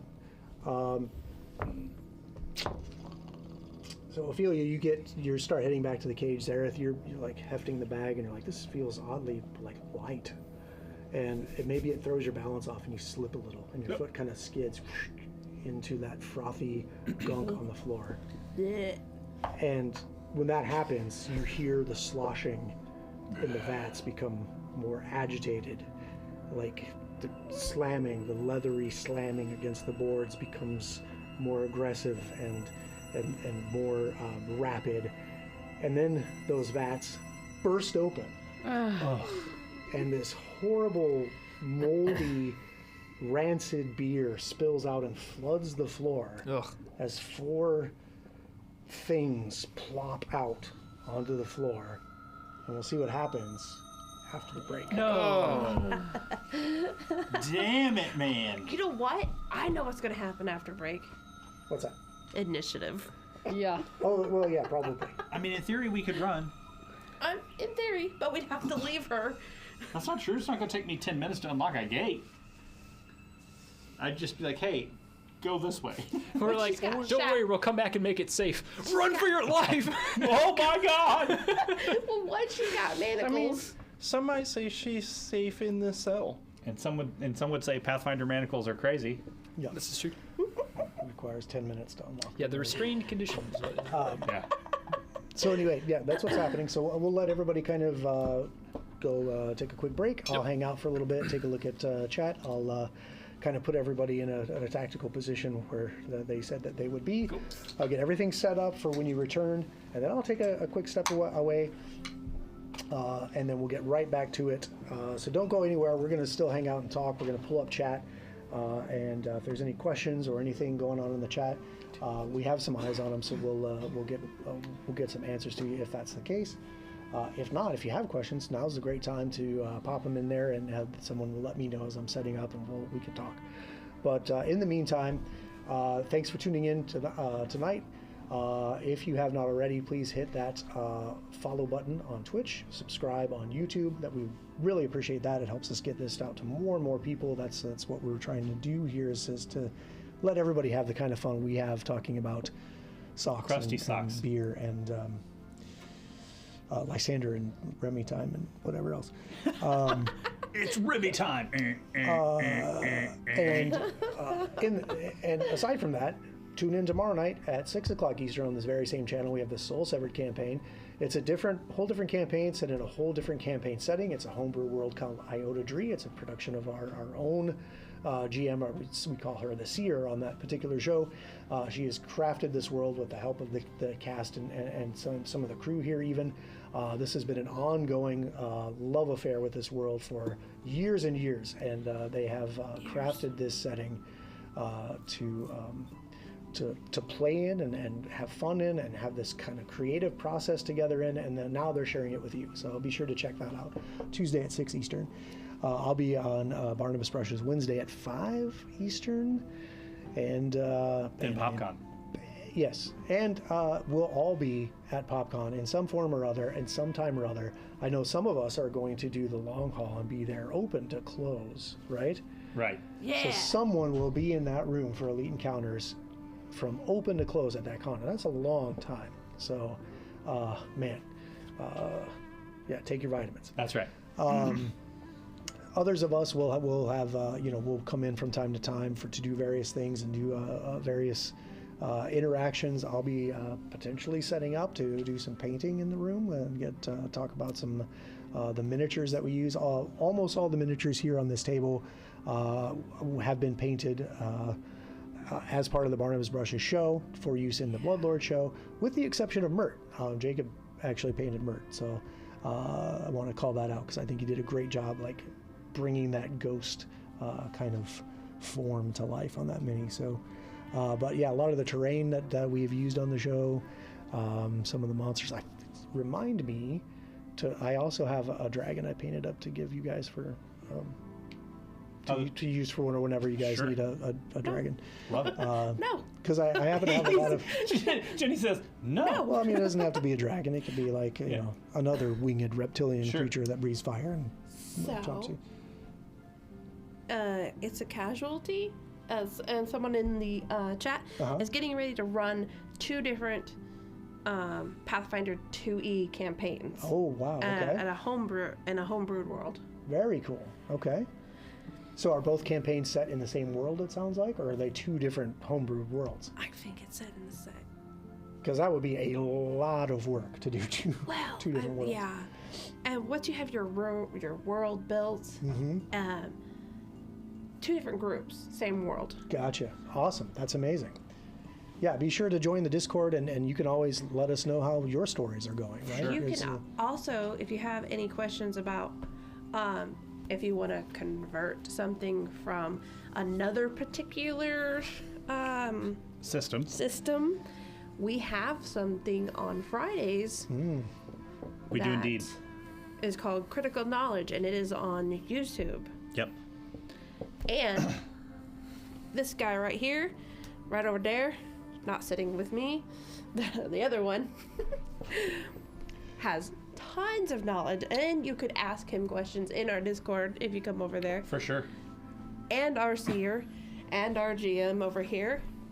Because hit us up. We would absolutely love to hear more about this world you're creating and the story you're telling in it. And if you have anything really cool that you're trying to, suss out how you want it to work in the 2E rule set, I'd love to hear it, because I'm always thinking of kind of the interesting creative stuff that fits perfect in the world. You just have to put rules to it. And I think that like GM Core is a great... There's a lot of great resources that Paizo has out there to make those things come to life that aren't in any of the bestiaries yet. Right. So, and what a GM-friendly system, honestly. Oh, for sure. For not only playing in a pre-published campaign like what we're doing here, but to homebrew your own stuff. The guides set out in the GM core that Jacob's called out are just very straightforward, very easy to design encounters, create creatures that are of an appropriate challenge to the party that you're dealing with. So you can just let your creative juices flow, but you do have this kind of guideline that's very, I keep calling it elegant because it's so simple how these kind of like lock and key pieces all fit together to create this system that just kind of flows and scales appropriately. I think a lot of us are veterans of previous iterations of either Pathfinder, or we've talked about 3.5, or even going back to AD&D, or even going back to the BECMA sets or BECME sets, or whatever your history of role-playing games is. It doesn't even have to be D&D. 20 years ago, I was 3.5, and I'm still 3.5. Yeah, sometimes it's hard to get those kind of things that we've grown up in. Sure. You catch us every now and again when we say stuff like sense, motive, knowledge, all the knowledges that we used to know. Give me a knowledge planes. I still wake up in a sweat in the middle of the night, and I'm like, give me a knowledge planes, and I just keep hearing Mike going over and over, no, no, no. But we have a special place in our hearts for those systems that, we nostalgia for we us. cut our teeth on them, so to speak, right? Yeah. I mean, we can go all the way back and share our history, but what we're getting to say is that all of us, in some form or another, have a very rich and varied history in different RPG games and settings, and so we have that knowledge and can share that with you, or we'd love to hear just you sharing with us, right? We're not here to Yes. but we're here as a resource, but we're also here to just tell your story and bounce it off us. We'd love to hear about For how, sure. because that's why we love these games, is the rich storytelling that you can do, but also kind of the juiciness of rolling some dice and killing some monsters. Right. So, Absolutely. And sometimes you just need somebody else's advice on how to kill your players. Well, it's always interesting when you have an idea of something and in your head it makes absolute perfect sense and all the pieces fit, and then as soon as you explain it to someone, they go, yeah, but what about this? And you're just like, shit. Exactly. I don't know how they're going to fight the water monster without having a boat. I don't know. You just didn't. Your brain didn't process the thing because you're looking at maybe the battle from another angle. Yeah. And or you're just pull looking on at the different raw people. numbers. Sure. Right? When you look at different people or get different people's input, you're just like, man, this is all more collaborative than I thought it was. Yeah, definitely. But it's a casualty. I see you in the chat there, and thank you for dropping in the Discord. We'll definitely do some chatting about these collection of books you're putting together. Sure, that seems like quite the undertaking, and I'm excited to hear how that's going for you. Very cool. Very cool. Nerds. Yes, we are. And if Patrick, you're in if the you wanna Indy area, scoot away. swing by PopCon at room 134. Yep. And you can talk to us in person. Yeah, we'd love to with see some you. like-minded nerds. That's right. So I do want to say, while Patrick is running away, we will have all of our gear at PopCon, and we have talked about kicking around the idea of maybe throwing together some, one-shots, 2-player one-shots, 1-player one-shots, 3-player one-shots. Maybe it's just a simple 20-minute, scrimmage or some kind of battle or something. And the cool part about that kind of stuff is we'll film all that stuff. We'll put it all on camera. But I think we've come to the conclusion now that the stuff we film when we go to PopCon or other places where it's just a little more logistically difficult to get things to the internet. Yeah. I think we're going to post that stuff on Patreon. Smart. So I like that. If you want the lost PopCon episodes of what we do, I think we're going to post all that stuff up on Patreon. So it gives you another opportunity, another something we can offer you that we can put out there for you. The Patreon page, I know we talked about it. I know there is a post up there that's from 2000. I'm old as dirt, 23 or something. But the Patreon page is up and running. We have it on our agenda to address that and get it more up to date. Holy cow, up to date. And it's just another avenue. It's actually the best avenue as far as if you want to contribute to the show. Patreon gives us the best or the most lucrative split. Yeah. So if you donate $2 or whatever the number is there to Patreon to get access to the things there, we get more of your money directly to the show than any other place. Not to mention you get some sweet physical rewards. Correct. So can't argue with that. Yeah. Having some cool loot. Can we talk about the cool loot? We can. We can talk about the cool loot. So there are. I'll get up and get it. How about that? Oh, show and tell. Oh, wow. Wow, this is really immersive. I love it. Yeah, I think that's a great idea, Mike, to kind of throw up the behind the scenes PopCon stuff up on the Patreon for people to unlock. And I must say, like, Danielle and Patrick do a great job GMing their games, and I think that it would be very cool to let them and perhaps you and me, Mike, or others, like, there's a lot of talent on this team to GM some very creative stuff. And I would love to put together some really freaky one shots for some cons. I think that would be a blast. So there is a $2 Patreon level that will just give you access to a special Discord channel inside of Discord that we will, as a group, we just kind of pay a little extra more attention to it. So if you want, like, if you're want to know just kind of how our days are going, or you're running something special and you want to bounce it off of Patrick or Danielle or me or Jacob or anybody else, we just kind of pay a little extra attention to that Discord channel. So for the $2 level, you get access to that Discord channel, and every level above that, everything kind of compounds with itself. So you never lose a reward by going to the next tier. You always gain upon. Like, it's kind of like Kickstarter, right? Right. So for the $5 tier, I believe it's 5, we have 2 different vinyl graphic stickers. And I know it's kind of hard to see. I'm kind of far away from that camera there. But they are the Elite Encounter logo, the dual E logo. One is kind of a more iridescent, kind of rainbow colored, and one is in the like irradiated green. That's kind of become our color. So for $5 a month, we will send you this, along with you obviously having access to the Discord channel and access to us on a more personal level, where you can ask us some of your silly questions or ask us advice about your campaign or anything else for that matter. And like I said, we just kind of pay a little extra attention more to that channel. For $10, I believe, a month, you would get everything below it. So you'd get the stickers, you'd get access to the Discord channel, but then we also have the original Elite Classic, man. T-shirt. It's a classic. We made these when we first started doing what we were doing.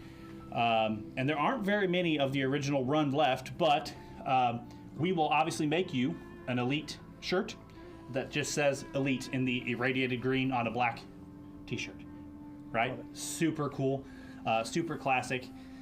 And then for $15, you would get what I'm about to show you, the shirt, the stickers, access to the Discord channel, and you would get, so at the $15 tier, you actually get an extra bonus. The $15 tier allows you to pick any character of any of the people that play in Elite Encounters, and we will print the model of that character. Barnabas or Patrick will paint it for you, and we'll send it your direction. So you will get your favorite mini of your favorite character, printed and painted, your direction, as well as this cool Elite Encounters hoodie, zip-up hoodie. They're so comfy. I love it. Yeah. We made these when we went to PopCon the very first time. It has the iconic away colors, right? So you have the home and away colors. So our away colors are this purple. So I still need to get my bag. awesome, right? So that's all on Patreon, and I think we are also going to drop all of the stuff we record on PopCon on Patreon, and it's going to be a great time. But again, I do want to say thank you very much if you're supporting us over there. Seriously. Yeah. But it is the highest split of any profit that we get. There is a like a 50-50 split what we get with Twitch. There's a different ratio on other places where you support us.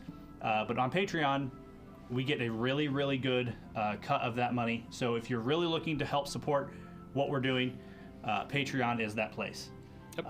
And each one of those tiers has a little icon that ranges, right from 2E, from trained all the way up to legendary. So Yeah. I love it. I might have to find a way to snag me one of those hoodies. They look pretty sweet. They are awesome. Turns out there is a way. There is a way. $15. $15. And I'll paint you a mini. And he'll paint you a mini. Whoa. He can paint you another Zareth. That's exciting. But Lysander's his favorite. Yeah, Joseph's Yeah, what real if I- favorite is Lysander. Well, what if I don't want another Zare? My favorite mini is Remington. I must say, he has a special Yeah. place in my heart. When, No, I love the suit. When, It's the- great. When He's the super paint good. hit, I was like, "This is so cool." Anyway, speaking of so cool, you guys are about to be so cool as you face these No. things I don't want to face these things. here, as we will jump right into encounter mode and roll for initiative. Yeah, there we go. Yeah, it is. Let's get in there. Man. Oh, so oh. Okay, I've got mine. We'll start over here, Mert. Dirty 20. Okay. Murdy, dirty, 20. Ophelia, The murdy dirty. 25. 25. Okay. Sorry, I'm just trying to get Not up to the be confused with the hurdy-gurdy. hurdy-gurdy. Yeah. Maybe Alara can play that. Dirty Murdy on the hurdy-gurdy. Lysander. I have a 9. Okay. It landed on the 20 and then did the nope, not today, Fred. Right. Yeah, I happens to hate the it. best of Yeah, us. I hate it. Gareth, 15. 15. Speaking of the best of us, Alara. Another dirty 20. Hey, Okay. there we go. Who would like to defer to whom as far as the 20s? Go for it, Mert. All right. You take it. Sounds good. I was kind of right up there, so I feel like that makes sense. Ophelia, you will be first as these massive things thud onto the floor and start splorping their way to you. Splorping. Yep, splorp. That is The copyright. official word. Splorp. Add that to the list of Okay. words that don't need to be said this campaign. My Splorping. Splorping will happen a lot, but Ophelia gets to stop the splorping maybe. my first action is going to be a recall knowledge. There you What go. the fuck is that? Ooh, That's okay. a splorp. It is. So I will Does take. it make the same sound that Mert makes when he dies? I believe the plural is splorpi. Splorpuses? Splorp. Okay. Splorasaurus Rex. So the sun has gotten us all. Yep. I think this Yeah, weekend. yeah. Feeling a little wacky. It is a Be little any wacky better tonight. tomorrow. That's Wacky. okay. Yeah, it's fun. We're having fun. It's a Roll super with it. sun. It's a game after all. That's right. Or Gotta is be. it? It's got to be fun. Is it a game? Is this a game to you, Ophelia? You know, with your occultism, that these are they look like they're like a variant suit, like a sewer ooze. Like normally you would find these like under like larger cities, like even in Mekatar, they are known to have these like splorping about in the sewers. These are in these vats of beer, and so there's something off about them. They're drunk. But they're basically oozes. Drunk oozes. Okay, what do you not do with oozes? Okay, so to Don't. know something extra is another roll. Do you want to spend another action to know what you not do with oozes? Yes. Okay. I want to be able to tell my party not to do stupid things. Okay. I will tell you that you would know right off the bat because they're oozes, they're mindless, so they would be immune to mental effects. And the additional thing you know is that they're typically immune to acid. Okay.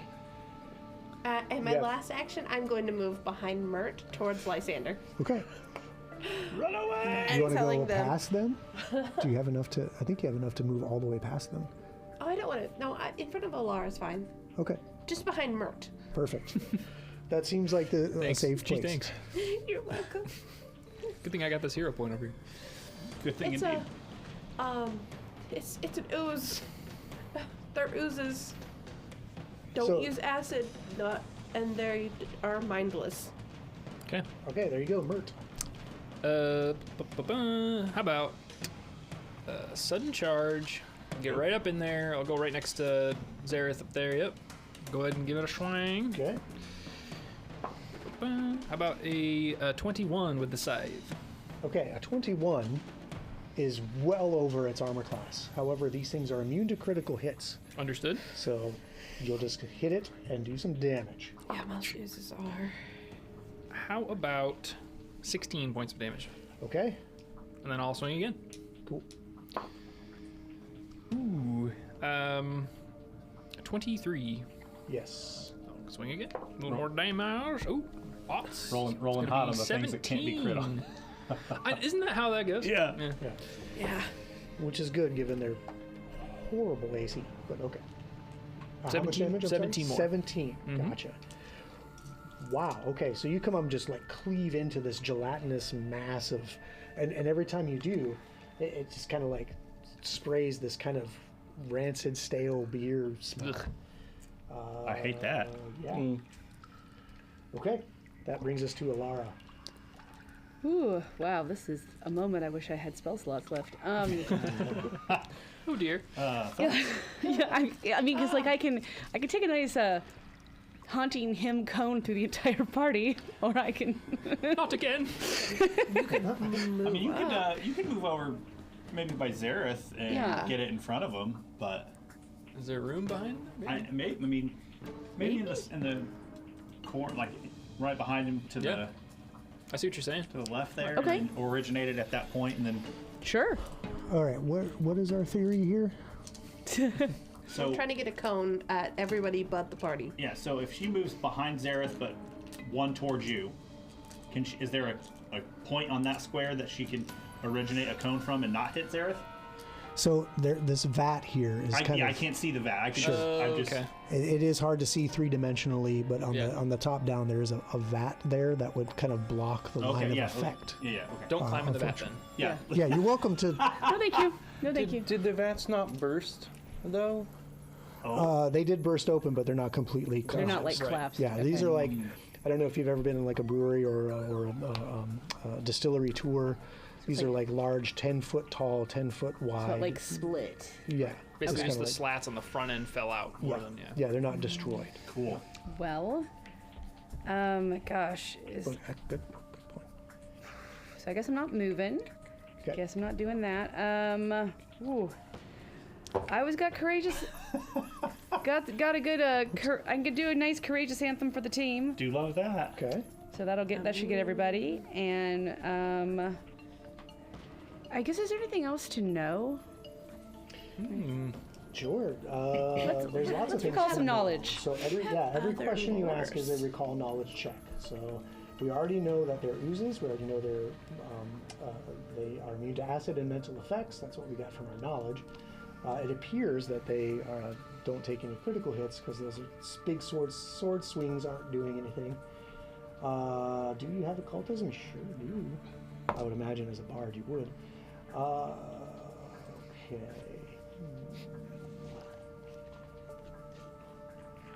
Do they have a weakness? Yeah. So Not acid. yeah, yeah. You just not nothing is coming to mind about sewer oozes. Oh, so. Maybe it's been a long time since you've been around the sewer. But yeah, unfortunately, nothing's coming to mind. All right. Well, that's what I got. So. Okay. That'll bring us to Zareth. All right, well, it is right in front of me. It is. So I think the most logical thing to do would be to take a swing. Sure. We agree in the back. Yeah. We in the Swing. back agree. A lot. Many times. Is a 21 to hit. Yes. Go, Zareth, go. That is 10 points of damage. Okay. You may dispatch your foe. Oh. Yes. Well, I just cleave through it and just... Okay. So that was one action. All right, I'm going to move up to the next one as my second action. Mm-hmm. And then I will take a swing at that one. Got it. That is 12. 12 Yes. is a hit. Okay. Oh, okay. Yeah. 6 points of damage. Okay. That brings us to Lysander. 5, 10, 15, 20, 25. Third. How far away is Mert from me? Mert is about 20 feet to get right next to him. Great. I want to cast Blazing Armory on Mert. Oh, okay. So he gets his fire scythe. All right. Wow. Okay. And that is my last second rank spell. That's gotta look so cool. That's The two scythe made of actions? fire. It is 2 actions. Okay. So the light in his eyes kind of turns red, and these eerie kind of like occult glyphs kind of appear in the air, and then as they appear in the air, those things just literally write a scythe in Mert's hand, and you just see these glyphs just. So cool. And then my one action left, I will command Remington to move up to kind of support the guys there in the front. Very well. You're such a good boy. Sorry, you. He is speed 15? Yes, he is. Okay. Let's see. Yeah, that's 15. He does get 2 actions. Yeah, he does. Does he want to move I'll twice? take the other one and I'll have him move twice. Okay, so 15 more. Yep. Right behind Zareth. I love that for him. Very cool. buddy. Got you. Okay, And that's now, me. It is now the beer ooze's turn. Beer ooze. Something I never thought I would say. Okay, the first one, since it senses these things stomping up to it, it's gonna shudder. And this like wave of stuff oozes out of it onto the floor, creating a wave of filth in front of it. You made me eat myself. So gross, man. It is a 20-foot emanation. Oh. So from this guy, 5, 10, 15. So it'll basically get these 3 guys here. A wave of filth covers all creatures in a 20-foot emanation. Any creature in the area needs to give me a reflex save, first of all. What do we get from Bert? Ooh, how about a 12? Oh, okay. 21. All right. Can we trade? And, No, 24. Remington. You rolled a 19. Okay. So whoever did not beat a 17 Ooh. takes 1 point of acid damage, Noted. and your speed is reduced by 10 The noise. feet. Okay, that's for all right. a minute. That's I can handle that. You did not critically fail. So you don't get the extra stuff. So That's, okay. that's good news. That I was don't one- want to do that. That was one thing. That one that is closest to Zareth is going to lash out with a pseudopod for a 23 to hit. That does hit. Good way. Okay. How about 4 points of bludgeoning damage as it slaps into you, and as it leaves your face, the rancid, moldy beer behind starts kind of burning into your face Ooh. Ugh. for another point of acid damage. Okay. Don't Nice. like that. Gross. Okay, so that was 2, and we'll do it again. Oh boy. Does an 18 hit? It does not. Okay, so it just kind of slaps onto the floor. Wet flood. Yeah, the other ones are kind of locked behind there. They can't really get up into the mix. We like that plan. Fight them one at a time. One at a time. Well, Ophelia did point out they're mindless, Yeah. so Yeah. that would kind of help us know they're not going to do some kind of crazy tactic. However, the Hopefully. one behind there will go ahead and splooch out some. It'll do another wave of filth. Lovely. So this wave of mutilation comes out, and I'll need reflex saves just from Zareth and Remington. Man, You're just out of it. that's a Live 10. to die. In other He, words, he rolled an 8 this time. Oh, okay.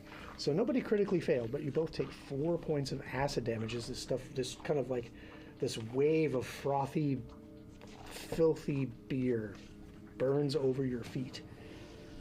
And you feel it kind of like almost like if you're standing in like the waves, like right on the coast, and you feel that kind of pull. As it Ooh, kind of seeps no. back. no thanks. And the other one will just kind of splorp around, trying to like just kind of sit there. Round 2, Ophelia. Okay, I see a catwalk above these vats. Is there a way up there? There is. It's this set of steps all the way up down here behind them. Bullshit. That's a bummer. However, you Okay. could probably try to climb the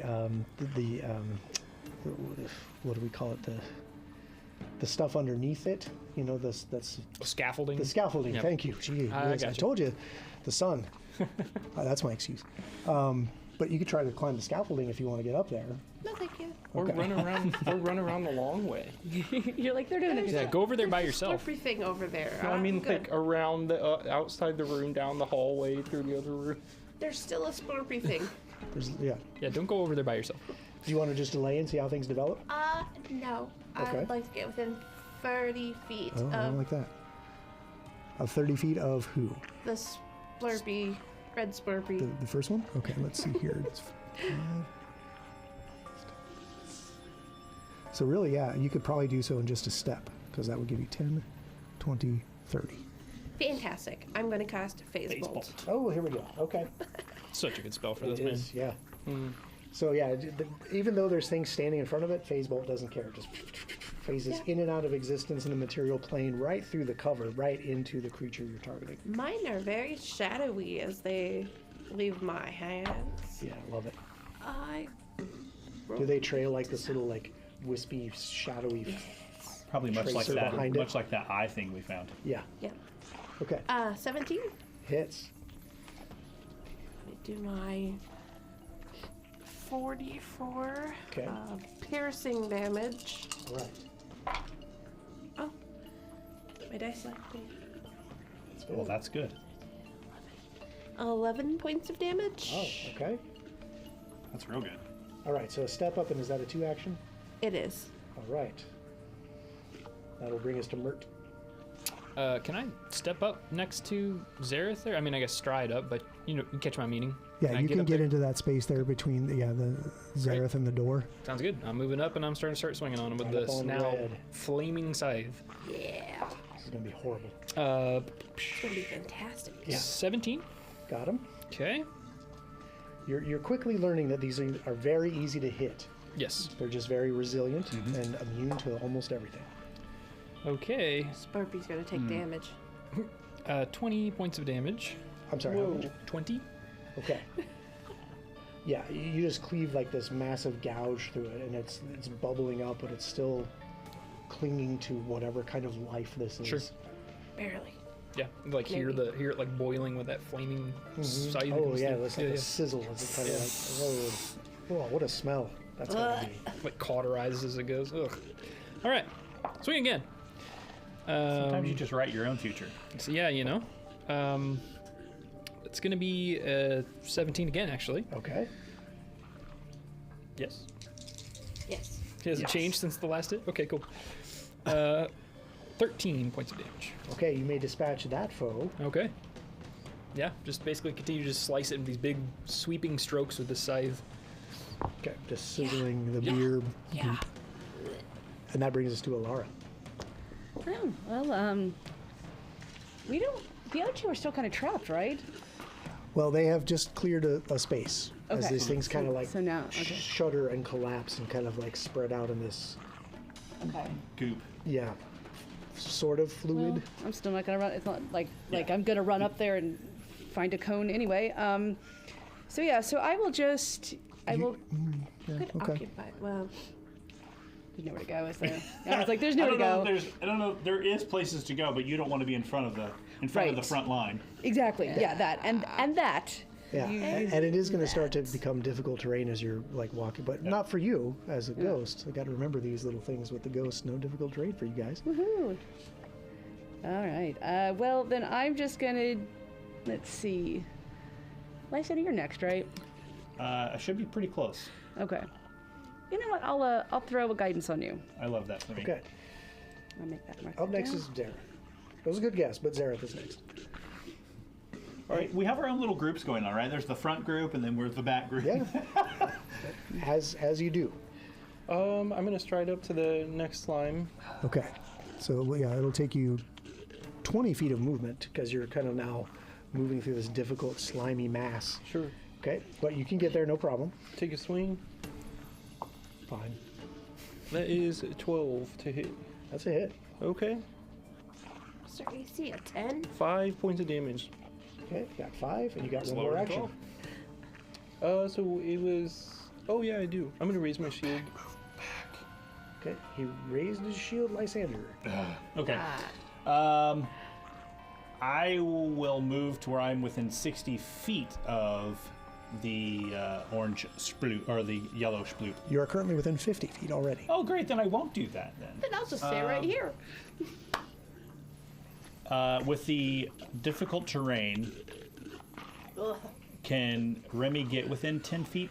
Within 10 feet of him, or no? And with one move. With one move. So Because with difficult terrain, he's only going to get to move like what, one block, right? one square, yeah. And that puts him. So he would be.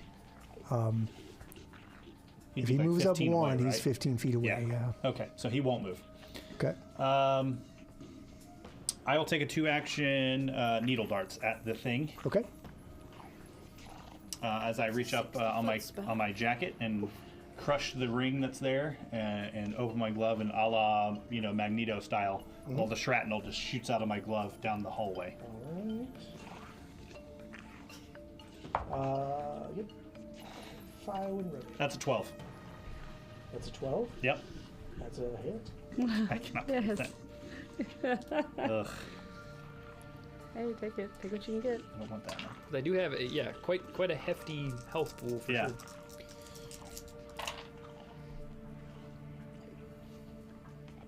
15 points of damage on my 4d4, That's Ah, pretty nice. dang good. right? Jeez. That is, if my math is right, that's one away from max. It sure is. Let's go to the judges.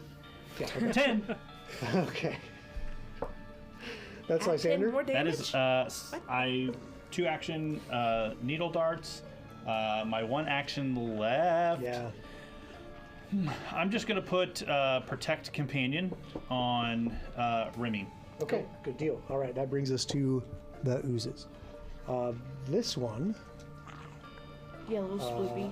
yes, it will first start with its pseudopod on Zareth, who's right there. You're gonna get that wet sploop to the face. Yeah. That unfortunately is only a 13 to hit. Nope. Try one more time and miss, and then it'll just just that wave of filth coming out of this one. So I will need a reflex save from the three of you, Mert, Mert, Remington, and Zareth. That is another 10. I have a 19. Okay. It's a 1, but I'm gonna skullbone that. What? Yeah. Yeah. He doesn't want to be. I don't I want too by like the- to live dangerously. Yeah. Okay. And you walk around the corner, and the mother of all splurps appears. Yeah, yeah. Fee-fi-fo, I eat you. 1 to an 18. So Okay, that's a good swing. It's 24. That's real good. Yeah, So good I think job. we only got one failure, and you'll take 3 points of acid as this kind of waves over. You didn't critically fail, so you don't fall on your butt. But you are now slowed. No. Yeah, your speed is slowed by 10 feet. I think it was Oh. already. So he's not slow. Yeah, he's not slow. Okay. I was Yeah, like, his no, that speed sucks. is reduced by 10. Okay. And I'm not going to stack them, otherwise that would. Yeah. Visually, like, it may be hard to tell with all the the muck that's all over me, but I'm not looking too great. Okay. Oh no. Okay, that brings us to the other guy.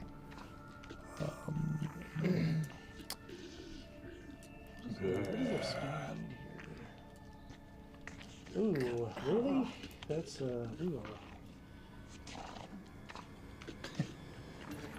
These ooze noises are so gross. It is like sometimes I'm like, okay, so they're whatever, and sometimes like, is that like a pig chomping on shit? It's like, Yes. and The I'm other just like, what one, in the the hell other one is back there going on? feels the vibrations through the floor of things getting closer. It will also release its wave of filth, and I'll need a reflex save from just Zareth this time. And that's an 8. What in the hell? Okay, Buddy. you will take 1 point of acid damage as this just keeps these wave after wave of just filthy, nasty, moldy beer. Your boots are soaked through. You can feel it in your stockings, and This is disgusting. you did not critically fail. So you like just for a moment you feel like you're about to like flop on the floor, but you regain your footing, Ugh. and it's round 3. It's Ophelia's turn. I'm gonna move within 30 feet of the yellow Slurpee. Okay. Just gonna stick to my phase bolt. Yeah. I mean, it works. It's been working. Okay. Blech. Just like 10 feet up. Yeah. Okay, it's going to start getting into difficult terrain there, but I think you're good enough for now. Okay.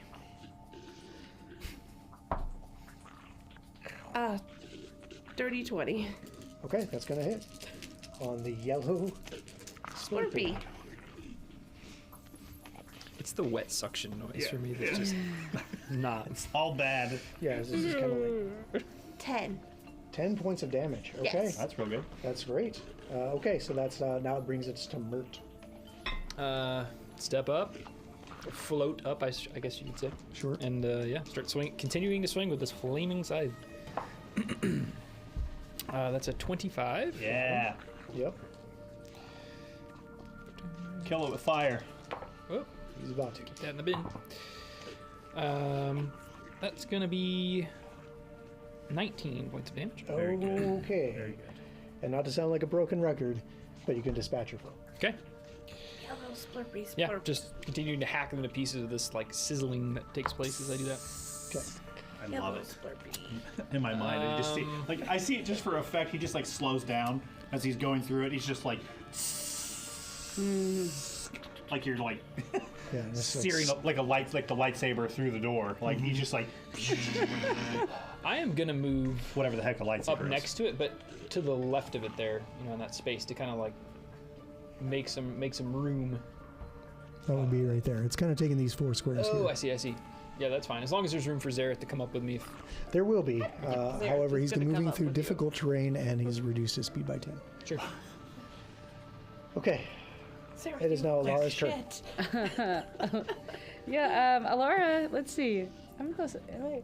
Well, I was saying I might be too far from Zareth now. I have 60 feet. Yeah. So 60 feet to Zareth? Yeah. Actually, I thought it was. Yeah, you got Okay. you got room. I was like, okay, I'm good. Okay. I'm gonna cast guidance on Zareth, Okay. and then I'm gonna cheer my team on. Like, come on, get that last one. You guys doing great. Okay. Way. Let's rest to get some spell slots.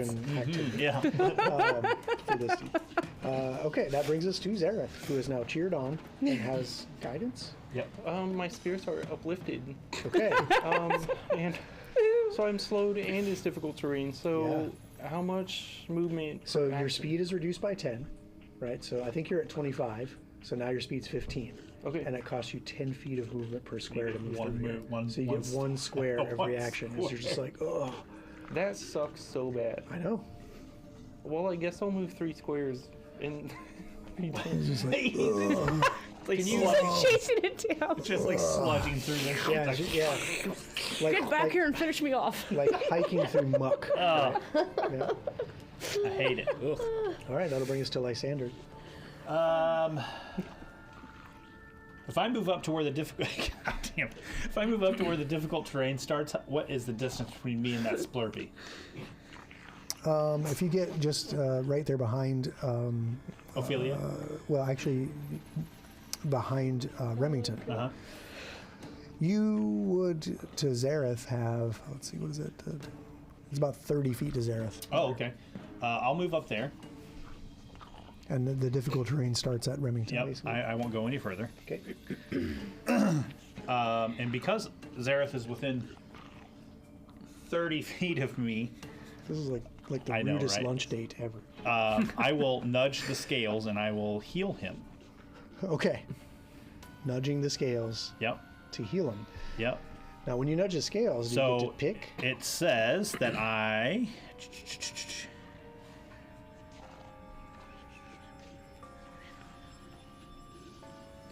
Let me. You're fine. I've seen a couple of these like crazy feats and spells. And So you it's lay like a book. finger on the scales of life, blah blah blah. Regardless of whether it's living or undead, you restore hit points to it to 2. Okay, so regardless of whether it's alive or undead, You choose. I choose, and I'm restoring health to it. So it says, you lay a finger on the scales of life and death to heal a creature, regardless of whether it's living or undead. Yep. You restore hit points equal to 2 plus double my level There you go. to one creature.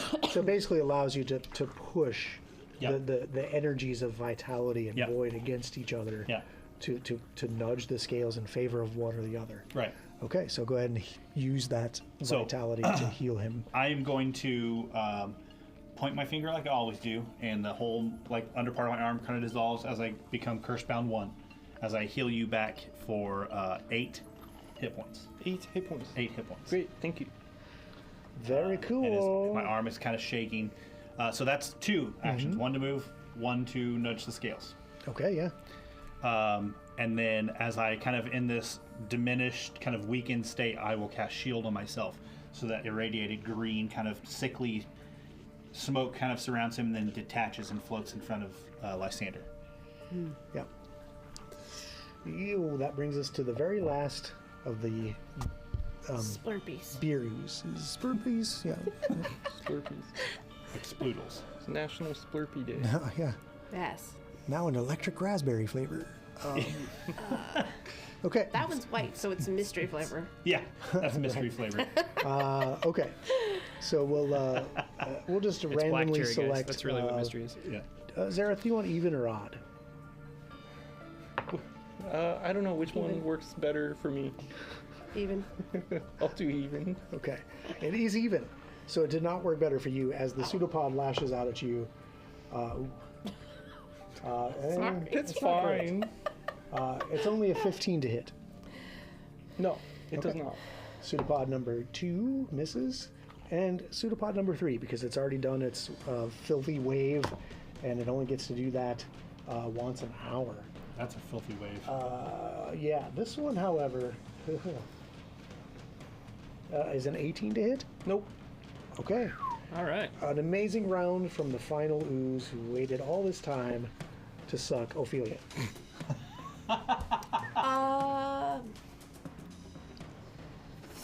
I'm gonna move up and do phase bolt. Okay, now My moving up now is movement- going to start to get difficult terrain. My So, movement is 25. what's your range on? It only has to be. Yeah, you can get to right there, 30. no problem. I only have to be within 30 You got it. of it. No problem. Even with the horrible mass of like gelatinous stuff Ugh. just Yeah. coating the floor. It's horrible. Okay, so that's my first action. My second action Get 'em. is to cast for the 13 and 9. Yep. 22. Got It hits. Yeah. Hits it like times 3. So you're saying it's times 3 damage? No. I mean, 40. I mean, come on. Sure. Oof. 9. 9. Okay. That 9 brings us damage. to Mert. All right. Lay down the hurt. I'm right up there, aren't I? You are right next to. Okay. Just going for broke. Sure. Nat 20. Nuh-uh. Shut up. That's awesome. So it's a 31 for those interested. So That's, Man, that's so sad. really awesome. Yeah. You can be into the crit. Go ahead and do your regular damage.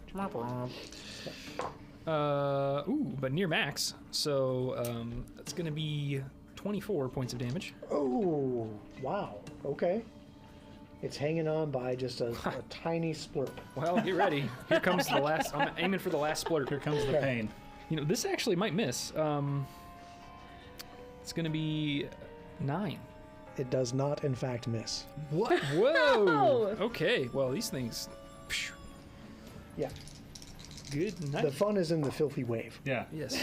That's I don't think that's interesting. fun. I've not heard that before. For me. I beg to differ. I've not heard that before. He The says. filthy wave? I see your filthy wave, and I raise you 24 more points of damage. Okay, you Oh can my. dispatch this foe as well. Yeah, just furiously wide strokes, basically like from the hips with the scythe back and forth. Just Like you're hacking harvesting through, the grain. Yeah, basically just like hacking through, undergrowth. Mert has That's a- 100% undergrowth. That's exactly what that guy Yeah. is. Mert Back and doesn't forth. like oozes. You can tell by the way he's just like, Fucking ooze. Okay, so the last of the oozes kind of shudders to stillness and just lets out this last kind of like puddle of like just beer with like just floaties and this horrible. Yeah, it just looks disgusting. The whole place stinks of mold and old beer. Speaking of the heat, this definitely makes me think of beer that's been in the trunk of a car. Yeah. Gross. gross. Ugh. Yep. Ugh. All right, back to the cage. Right? Sure. Sure. Yeah. So you make your way back to Does anybody want to Alton dig through the Mera. Slurpees to Yeah, see no. if they have anything No. interesting? No, I don't. No, I don't really care. That You're sounds like welcome something to. Ophelia wants to do. No. That's right. Get in there. Okay. Roll up the sleeves. I mean, Yeah, at this point you can kind of just kick your shoe around in the muck to like look for well, anything. But do oozes have alchemical properties? Oh, interesting. what do you mean exactly? Like, Like can they you have acid. harvest them to make alchemical stuff? Yeah. So, so the answer is yes and no, because for the alchemist to like regain reagents to make alchemical stuff, you can harvest that from anything with 10 minutes of downtime. That's for versatile vials if you have the alchemist class. There's nothing really that you can harvest from here that to like be an ingredient. for Okay, just alchem- checking. That's a great question. Yeah. And it's something I think that is like inherent to like almost every RPG is like, what if I take this eyeball? Can I make something out of this? Yeah. And for Ophelia, what she's going for, right? Like learning to do that, taking the walking cauldron for her own, you know. leaning into it. So we'll give you a crafting, an alchemical crafting check, and there's not really anything you can recover from these that would be of any use for you. She's Sounds gonna good. put it in a vat with a little. Any Just oozes into the bottle, and she's like, "We're gonna start with a little bit of green Slurpee." bring any size Yeah, cup. bring your own cup. Yeah, we're making the big gulp. Yeah, first you're gonna have to shovel it all up. But yeah, so you make your way back to Altamira. She's like, "Oh, you did come back as you promised. I'm so happy. Now, if you will just let me out of here. You said you want to take me somewhere." Yeah, Yes. we're gonna take you to Berlin. Oh, And you know this Berlin? in fact, we do. Yeah. And I take the keys and kind of start rifling through, trying to figure out which one unlocks the. Sure. Yeah. Ultimately, you do find the key that will do the cell and the manacles. And yeah, when you get the manacles off, she immediately was rubbing her wrists. They're worn raw from the manacles on her bony wrists. She's clearly been here for for some time. Sure. Oh, it feels so much better. I can't tell you enough how much I thank you. If I could just get someplace comfortable to rest and perhaps have a bath, I would be so much appreciative. Well, we're gonna take you to meet with Berlin, and then we'll take you to a place where you can have your bath and rest. Yes, mainly because, right? We need get a whiff of this. get a whiff of us. Yeah, well, that's Okay, You so- make a good point. Yeah. Have you seen Zareth's shoes? They're practically soaked all the way through up to his knees. Yeah. So, our investment in your freedom is your investment in meeting with Berlin. Yep. So, we don't have the luxury for you to go have a bath and time to relax and things yet, because the information that you have is critical to the mission that we are on. I see. I assure you, you will be able to take a bath when you deliver said information to Berlin. Don't you think she's been through enough though, and Who? could use a rest? Who? Our friend here. I mean, I wouldn't presume to know what she's been through. I actually agree with Lysander on this. She needs to share this information with Berlin as soon as possible. We can certainly see to your care, and I'm sure Berlin would, Miss Haldoli would be very happy to help you, considering you have this information. And she's closer than our residence. And she does make the most delightful pastries. They are delicious. Well, Food is really I am very hungry. Let us meet one need at a time. She We'll start with always- hunger. She always lays out a good spread. It's very true. Well, I suppose if you think it's not improper to meet her in such condition, Again, if we were going to bathe and going home and changing, and then we would afford you the same. But we're going from here to there. Yep. It's much closer from where we are to go to her establishment than it is to walk all the way to ours. that is true. Okay. So yeah, she stands up, and you could tell like her muscles are stiff from sitting in this horrible cage. Like she, Sure. her legs won't completely straighten out until she can stretch them and really get moving. And her lower back, the whole like she looks. Worse for wear. Yes. I will follow. I suppose if perhaps you can give me a reference once we do meet her. If you vouch for me, I will do what I need. I can't go back to where I was, that's for certain. I mean, I can prestidigitize us all. While we walk. It's gonna, yeah. It'll- Good. And I'll have to concentrate on it. You can do that. It'll slow you down to half speed, but that's academic at this point. Yeah. We're just in exploration mode, so you can I certainly mean, do that. she's gonna move us down to half speed anyways. Very true. What are you trying to say? She's like holding her back. Like, oh, Oh my. I can At really get least into we this wouldn't character. be as dirty getting into meet her. Sure. That's a great point, and I do love that. In fact, I'm going to skullbone that because you thought of like cleaning yourselves up. I know it's kind of silly, but No, I Oh, don't. that it's is a great kind idea. of Like to think about these kind of, everyday spells that you're just like, oh, whatever. And to But use this is it in important. the exploration, like the right way to use it, right? Yeah. Using it as you. Yep. Yeah, and this is kind of important. Maybe make an impression. Sure. Yeah, we don't want to have come in that- I all have that skill. stinky. Listen, I don't want to meet the Bloodlord covered in moldy beer. So, I certainly agree, my dear. I'm sorry, I actually didn't catch your names. What is your name, my darling? Ophelia. Thank you so much. I feel so much. I feel fresher already. And you, sir? Yes, I'm Mert Nellis. Nice to meet you. It's very nice to meet you as well. I can't tell you how much I'm happy to get out of there. And how about you? Zereth Duskborn at your service. And I as well, maybe someday. I'm Lysander Darkthorn. Alara Wraithsong. Such evocative names. And this is Remington. Oh dear. He doesn't bite unless I tell him.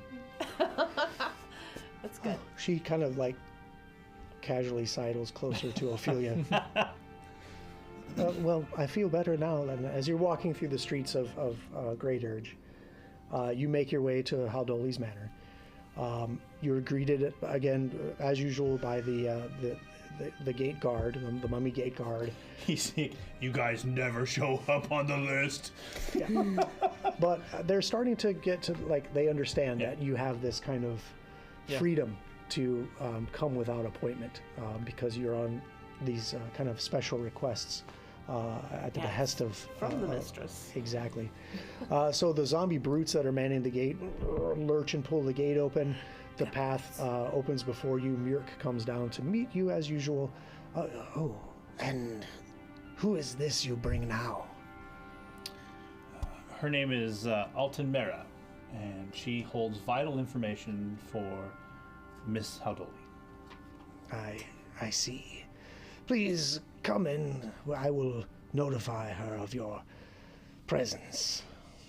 And he Perfect. leads you to the thing, up the steps into the manor, has you sit in the normal sitting room. He's like, bring on the Reacher sticks. comes in and brings in the tea, the scones, the pastries, all the things that, once the staff is notified of your arrival, they're starting to get used to you guys now at this point. At this rate, we just venture into the city. We come and stop by her place. We have dinner. I don't even know we've made dinner in our own place. As Haven't. you probably haven't. As Reacher is kind of doing this, the service, the pastry service, you see this kind of mousy girl that you recognize from the very first time you came to Berlin's Manor. You may remember Berlin called her Gloricina. But she was the one that was the zombie handler that like accidentally got one out of control. Yeah. Managed to get it back under control. But now she's doing the tea service, and as she's coming in, her foot catches on a carpet, like a hump in the carpet, and she trips and spills the tea all over the carpet, shatters the teacups on the floor. Oh no! And Reacher's just, and stomps away, and she's frantically cleaning up the broken teacups. Oh, no. I'm so. I will return with a fresh service, and she scurries away with the broken china and comes back trying to sop up the tea. Oh no, should not be happy, and runs back into the kitchen. You don't see her. After a few minutes, Berlin comes in. You hear the tap of her pig-headed staff as she comes in and sits up on a cushion with her little bare feet with the tufts of coarse hair on the top, and she's kind of kicking her feet. Well, it's very nice to see you again. What reason do I have the pleasure now? What do you have to say? Well, we've investigated the crooked coffin. Oh, yes. And what did you find? Well, we found Cap Geta. Oh, really? Yes. And Do tell me she is taken care of handedly. fantastic. In her captivity, in her possession was Alton Mara here. I see. And I apologize for not introducing upon your arrival into the room, but she was. Lysander, we're friends. We don't have to be so formal. But we bring her to you because she contains vital information to the point where we left straight from there to come here. Yes. And I don't want to spoil or tamper with any of the information that she has, so I'll let her actually relay exactly what took place, so that way she can speak to her own credibility, and you could be the judge. Fair enough. Murk was a bit upset that you arrived without an appointment. I told him, please allow some flexibility with my companions as they are working for me, and the things may not fall onto an appointment schedule, as you will. But yes, I'm very interested. Alton Mira, you said your name was, and they exchange pleasantries. Sure. Yes. Where did you say you were from? And she tells her like the same story. I'm from Megatar. I was with et cetera, et cetera. I see. This is very troubling. Murk comes in.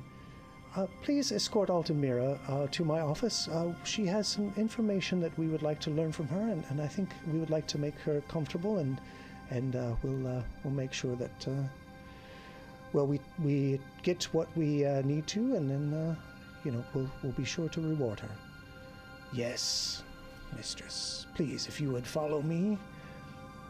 And Altamira is led out by Murk, and she kind of gives one last look over her shoulder as I'll see you tomorrow, I suppose, as it is late in the evening. And off she goes with Murk. Berlin, oh please, what happened to my Glorcina? What have you?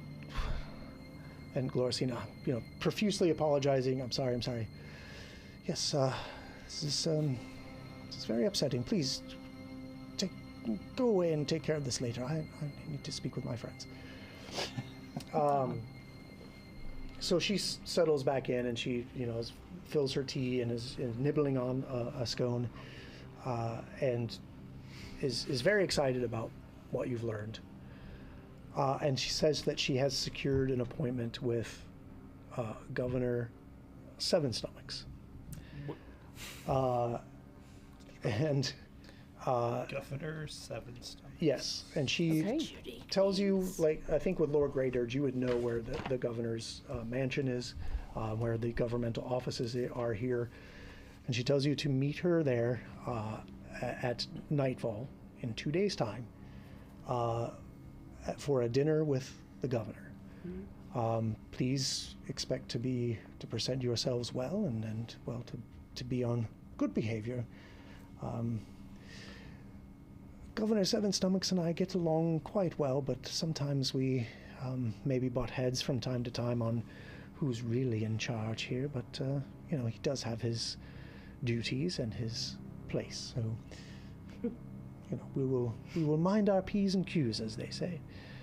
But for now, I do have other things to attend to. I have a very urgent matters, it seems, to attend to. So get your rest, get cleaned up, and yes, and we'll see you there at the governor's mansion in 2 days' time. Ta-ta! And she hops off the cushion and grabs her pighead staff and taps away back towards her offices. What do you do?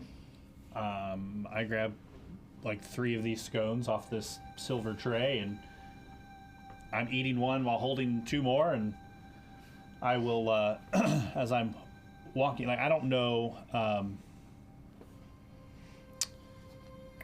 like, if I am holding, like, I'm kind of asking Mert and Alara, so, like, if I'm holding, like, a stick, and you're trying to incorporate it, do you have to touch the thing, or can it just be in your presence for... I just have to focus on it.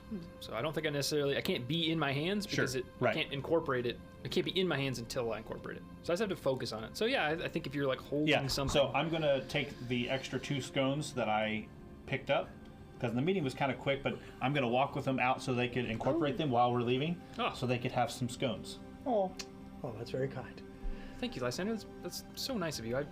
And you could probably tell that I was trying to focus on one particular pastry, and then she gets up and walks out, and I just look downtrodden, like. Our poor ghosties don't get to snack very often. Halfling loves a snack, okay? I know. I can tell.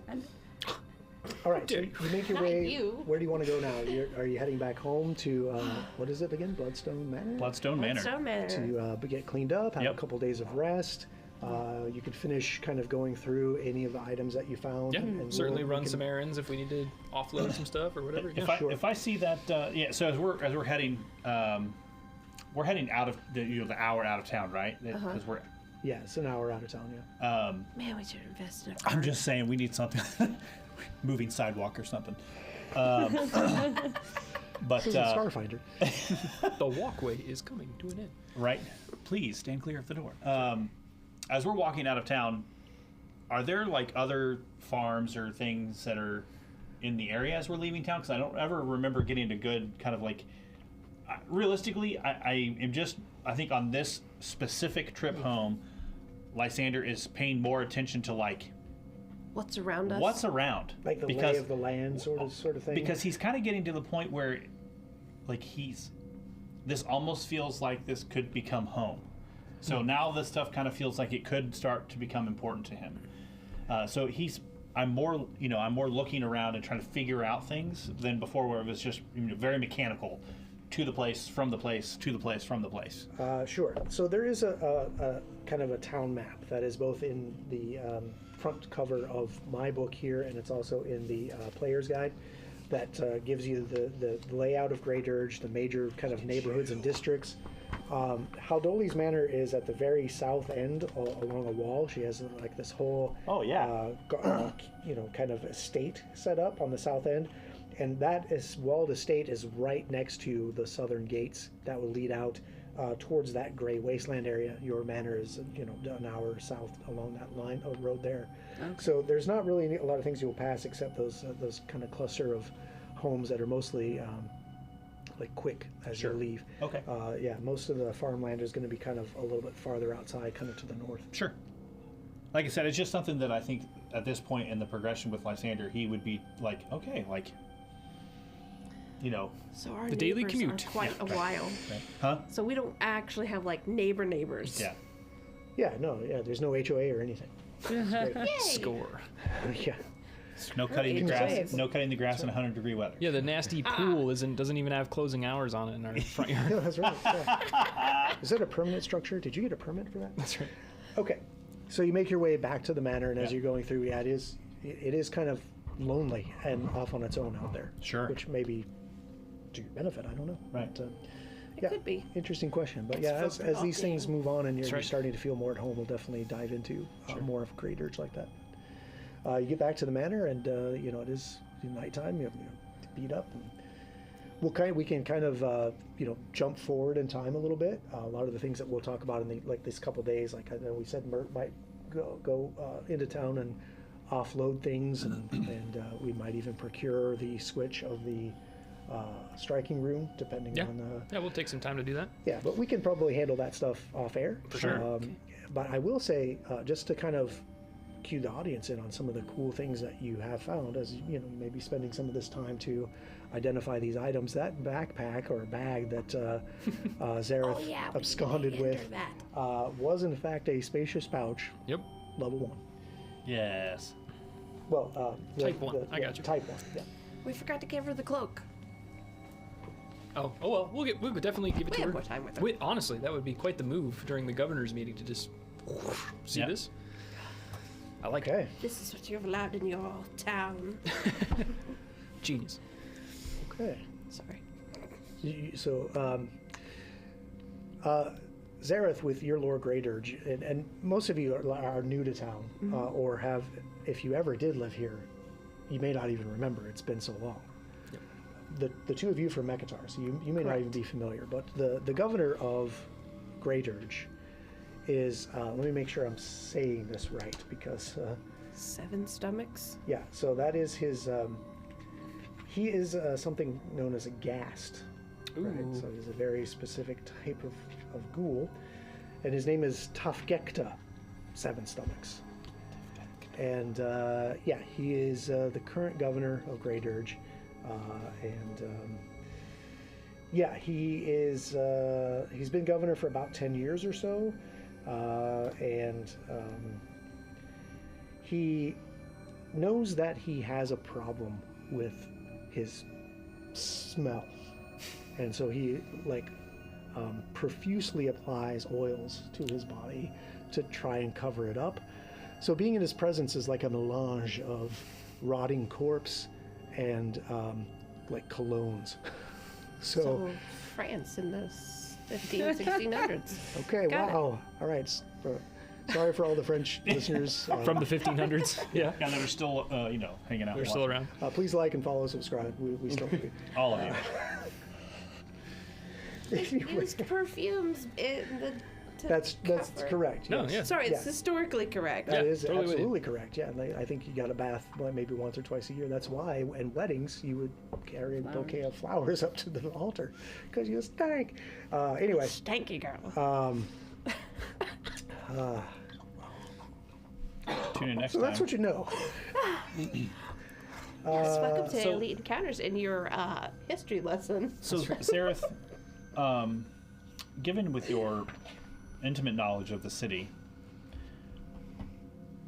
where does Governor Seven Stomach's authority lie versus Miss Haldoli's? That's a great question, Patrick. So Seven Stomachs is basically in charge of the city. As a bloodlord for the Reanimators, Haldoli is in charge of taking care of maintaining the undead workers for the farms that are around Greydirge for export, and that's kind of her main charge. So she's not really in control of the city. She has interests in Greydirge being successful because, as the Reanimators, she's earning prestige by maintaining Sure. this appropriately and bringing riches into Geb Right. because of this. Tafgekta is fully just in charge of the city. He's the governor. So Gotcha. So it's like a steel mill in a city, and then Haldoli is like the foreman of the steel mill that is very profitable. And the union for the foreman, city. yeah. Okay. I'm just trying to put all the political puzzle pieces in my brain So correctly. Perfect. does the governor have? Are we aware of any affiliations, like Ooh, with that's any a of great the question. factions or? You are not. Okay. But interesting point. Yeah. Right. Okay, so a couple days goes by, and you're ready to make your way to the governor's mansion. Yep. Do we have the resplendent finery? Because we're supposed to dress nice. Well, just clean yourselves up, I think, is Okay. what she was hinting at. Okay. You could wear your whatever normal clothing that you would have. I'd You don't have to- probably leave my breastplate and stuff at home, but having just a normal little vest on and trousers. Whoa. Okay, Oh, Took your armor off. noted. you're like, I'm leaving all my weapons. Hey, I played a whole swath of a game with no armor on. I so think you'll be left fine. it somewhere. I think you'll be fine. So you after That's spending the hour to get back into town, the governor's mansion is a veritable fortress of bones with a pair of spires rising high above the city. 2 dour ghouls lead the way through narrow passages down stairways to a chamber far below the streets. In this impressive ossuary-turned dining room, a fine meal is laid out on low tables surrounded by comfortable cushioned chairs. All the servants here, all of the waiters, I guess you could say, everybody here are ghouls, and they guide you in and sit you down. Berlin is already there, and she is attended by a skeleton that you've never seen her with before.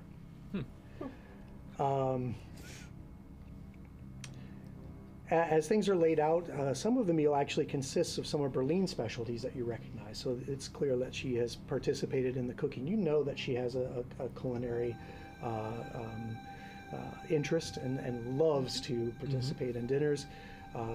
And so she has specially prepared some of her dishes as well. There's several dishes that are prepared specifically for ghouls, the kind of the entourage of the governor himself. Governor Seven Stomachs sits at the end of the table at the seat of honor, and he is an obese ghast he is just already gorging himself on flesh. Please sit down and join us. There is something for everyone here. Sit and eat, he says through a mouth full of rotting flesh.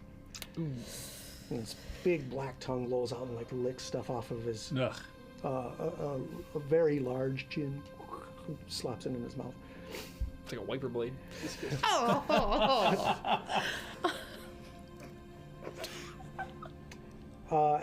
Once you sit down and you get served everything, he goes on to say, I want you to know that you're in no kind of any trouble and you come here under the protection of Mr. Saldoli.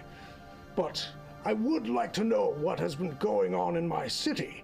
No offense, Mr. Saldoli. Please, give me a synopsis, if you will, of what's been going on. I've heard reports of violence at the bank, etc. Well, we were initially sent by Miss Saldoli here to Old Urgus's farm, and there seemed to be these cultists that attacked and tried to poison the grain. They were wearing this symbol of the three-fingered hand. Oh, I wasn't made aware of this.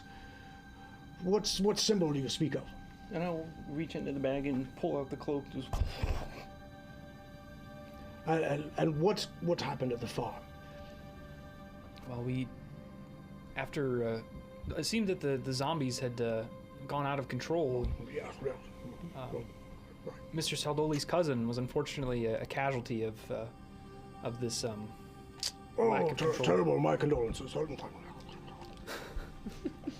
But yeah, we did find that they had this substance called brain grit that they had put into the grain, and then these jars of what is called tremor paste.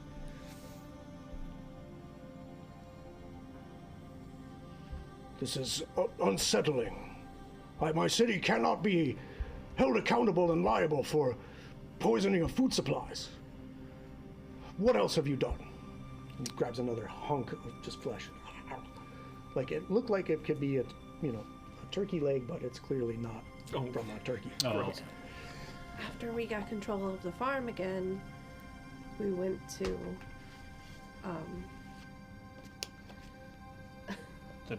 The temple, right? I went to the temple. It's the empty threshold. Oh, just go. Yes, Stitch Scroll. Yeah, he sent us to The bone shards. yes, to the Bone Shard gang that was down in wasn't the Court of Ghouls, the Bone Scrape? Does that sound correct? Down in the tunnels. Yes. Yes. They were slaughtered almost to the man by this cult, the same cult that attacked the farm, and they were looking for a key that is in the shape of a vertebral column that apparently went to something at the bank, the old bank. Bank's been closed for years. Pardon me. And he like picks up a jar of oil and like dabs it on his wrists. No. All of a sudden, I smell lavender. Yeah. It's like obsession. Yeah. So. Yes. Decomposition for ghast. Anyway. Please go on. This whole time, Berlin is like listening with like glee, like just kicking her, and just she's enjoying her meal as well. They're bringing in things that everybody has the ability to eat and would enjoy. Normal food for normal people. Oh, yeah. A bottle of red liquid for our Dampier, Perfect friend. yep, etc., etc. So from the Bone Shard incursion, we learned from their remnants of the few that were left that there was a woman named Capagetta who was ahead of this three-fingered hand cult.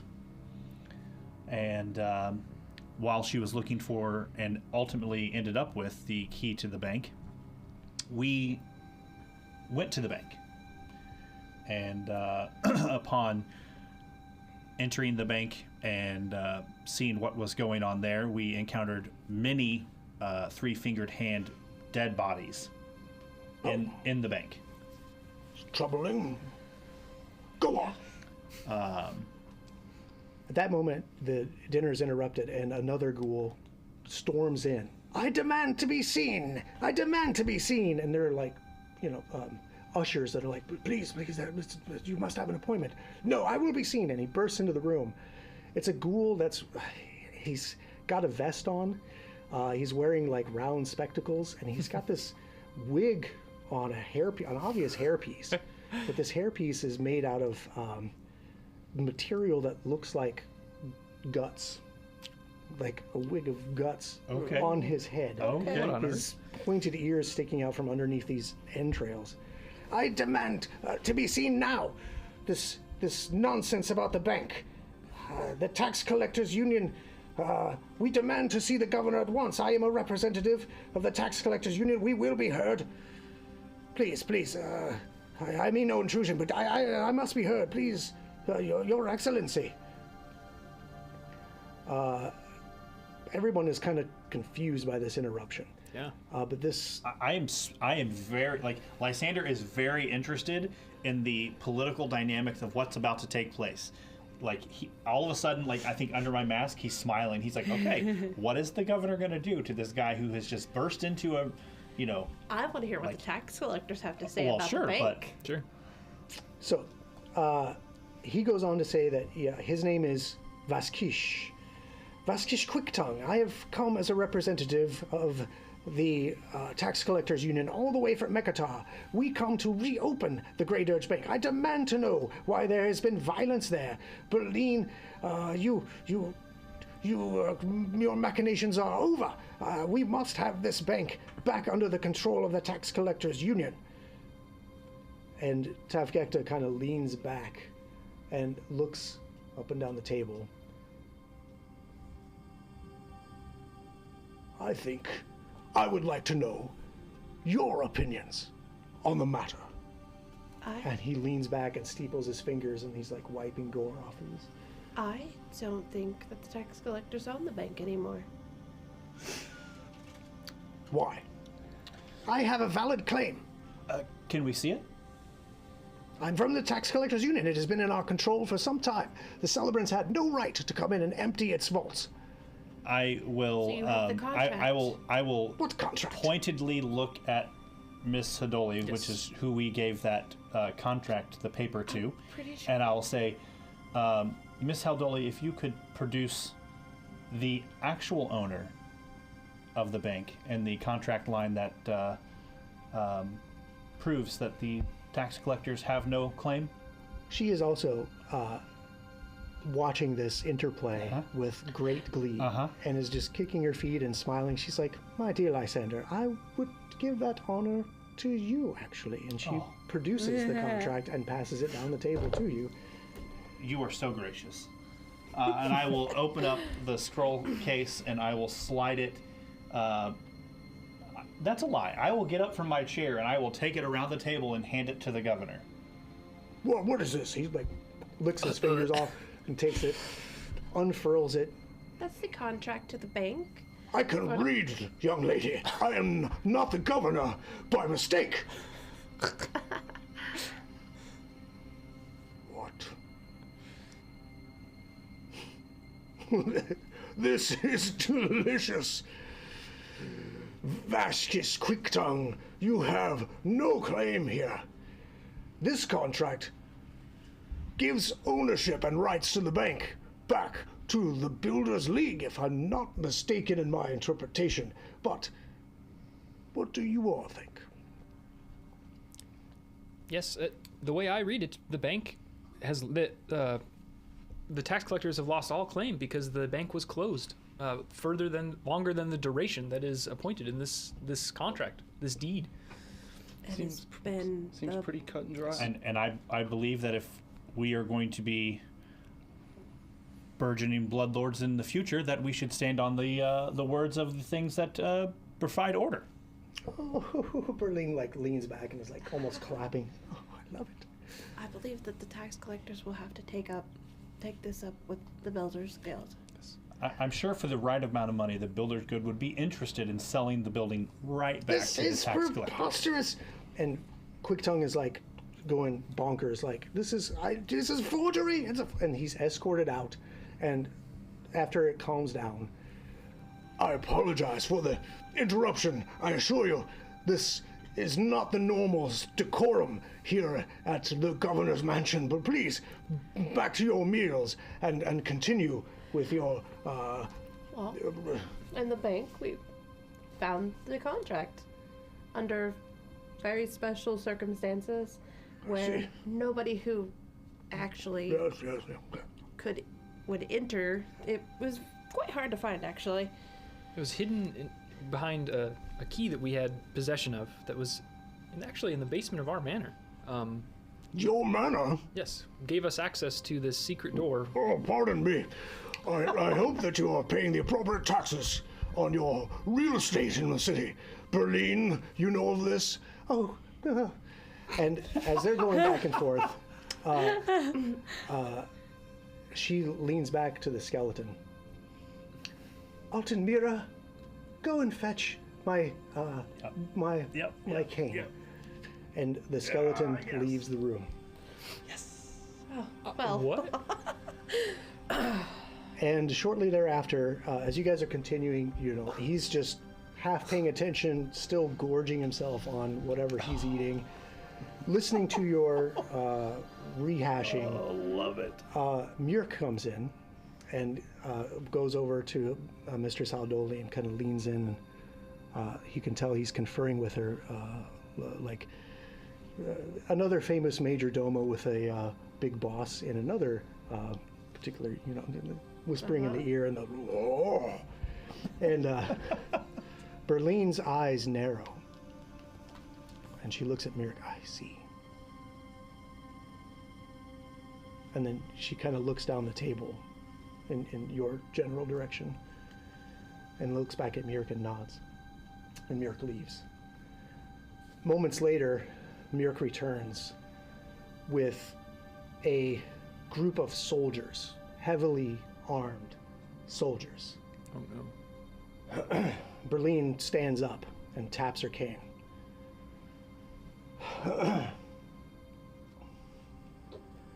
Aemon Tahir, for crimes against the nation of Geb, for the heresy of Pharasman worship, and for treason, you are under arrest.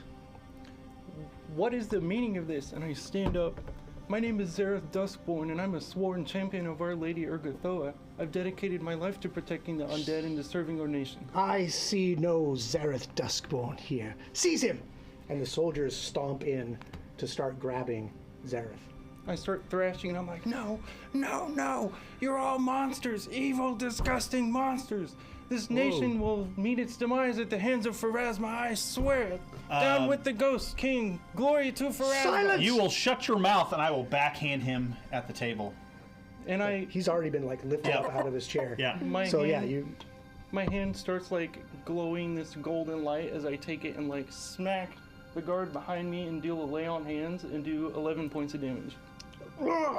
This clearly undead zombie soldier reels back in pain. And Berlin's like, enough! That is a direct violation! Soldier clubs him over the head.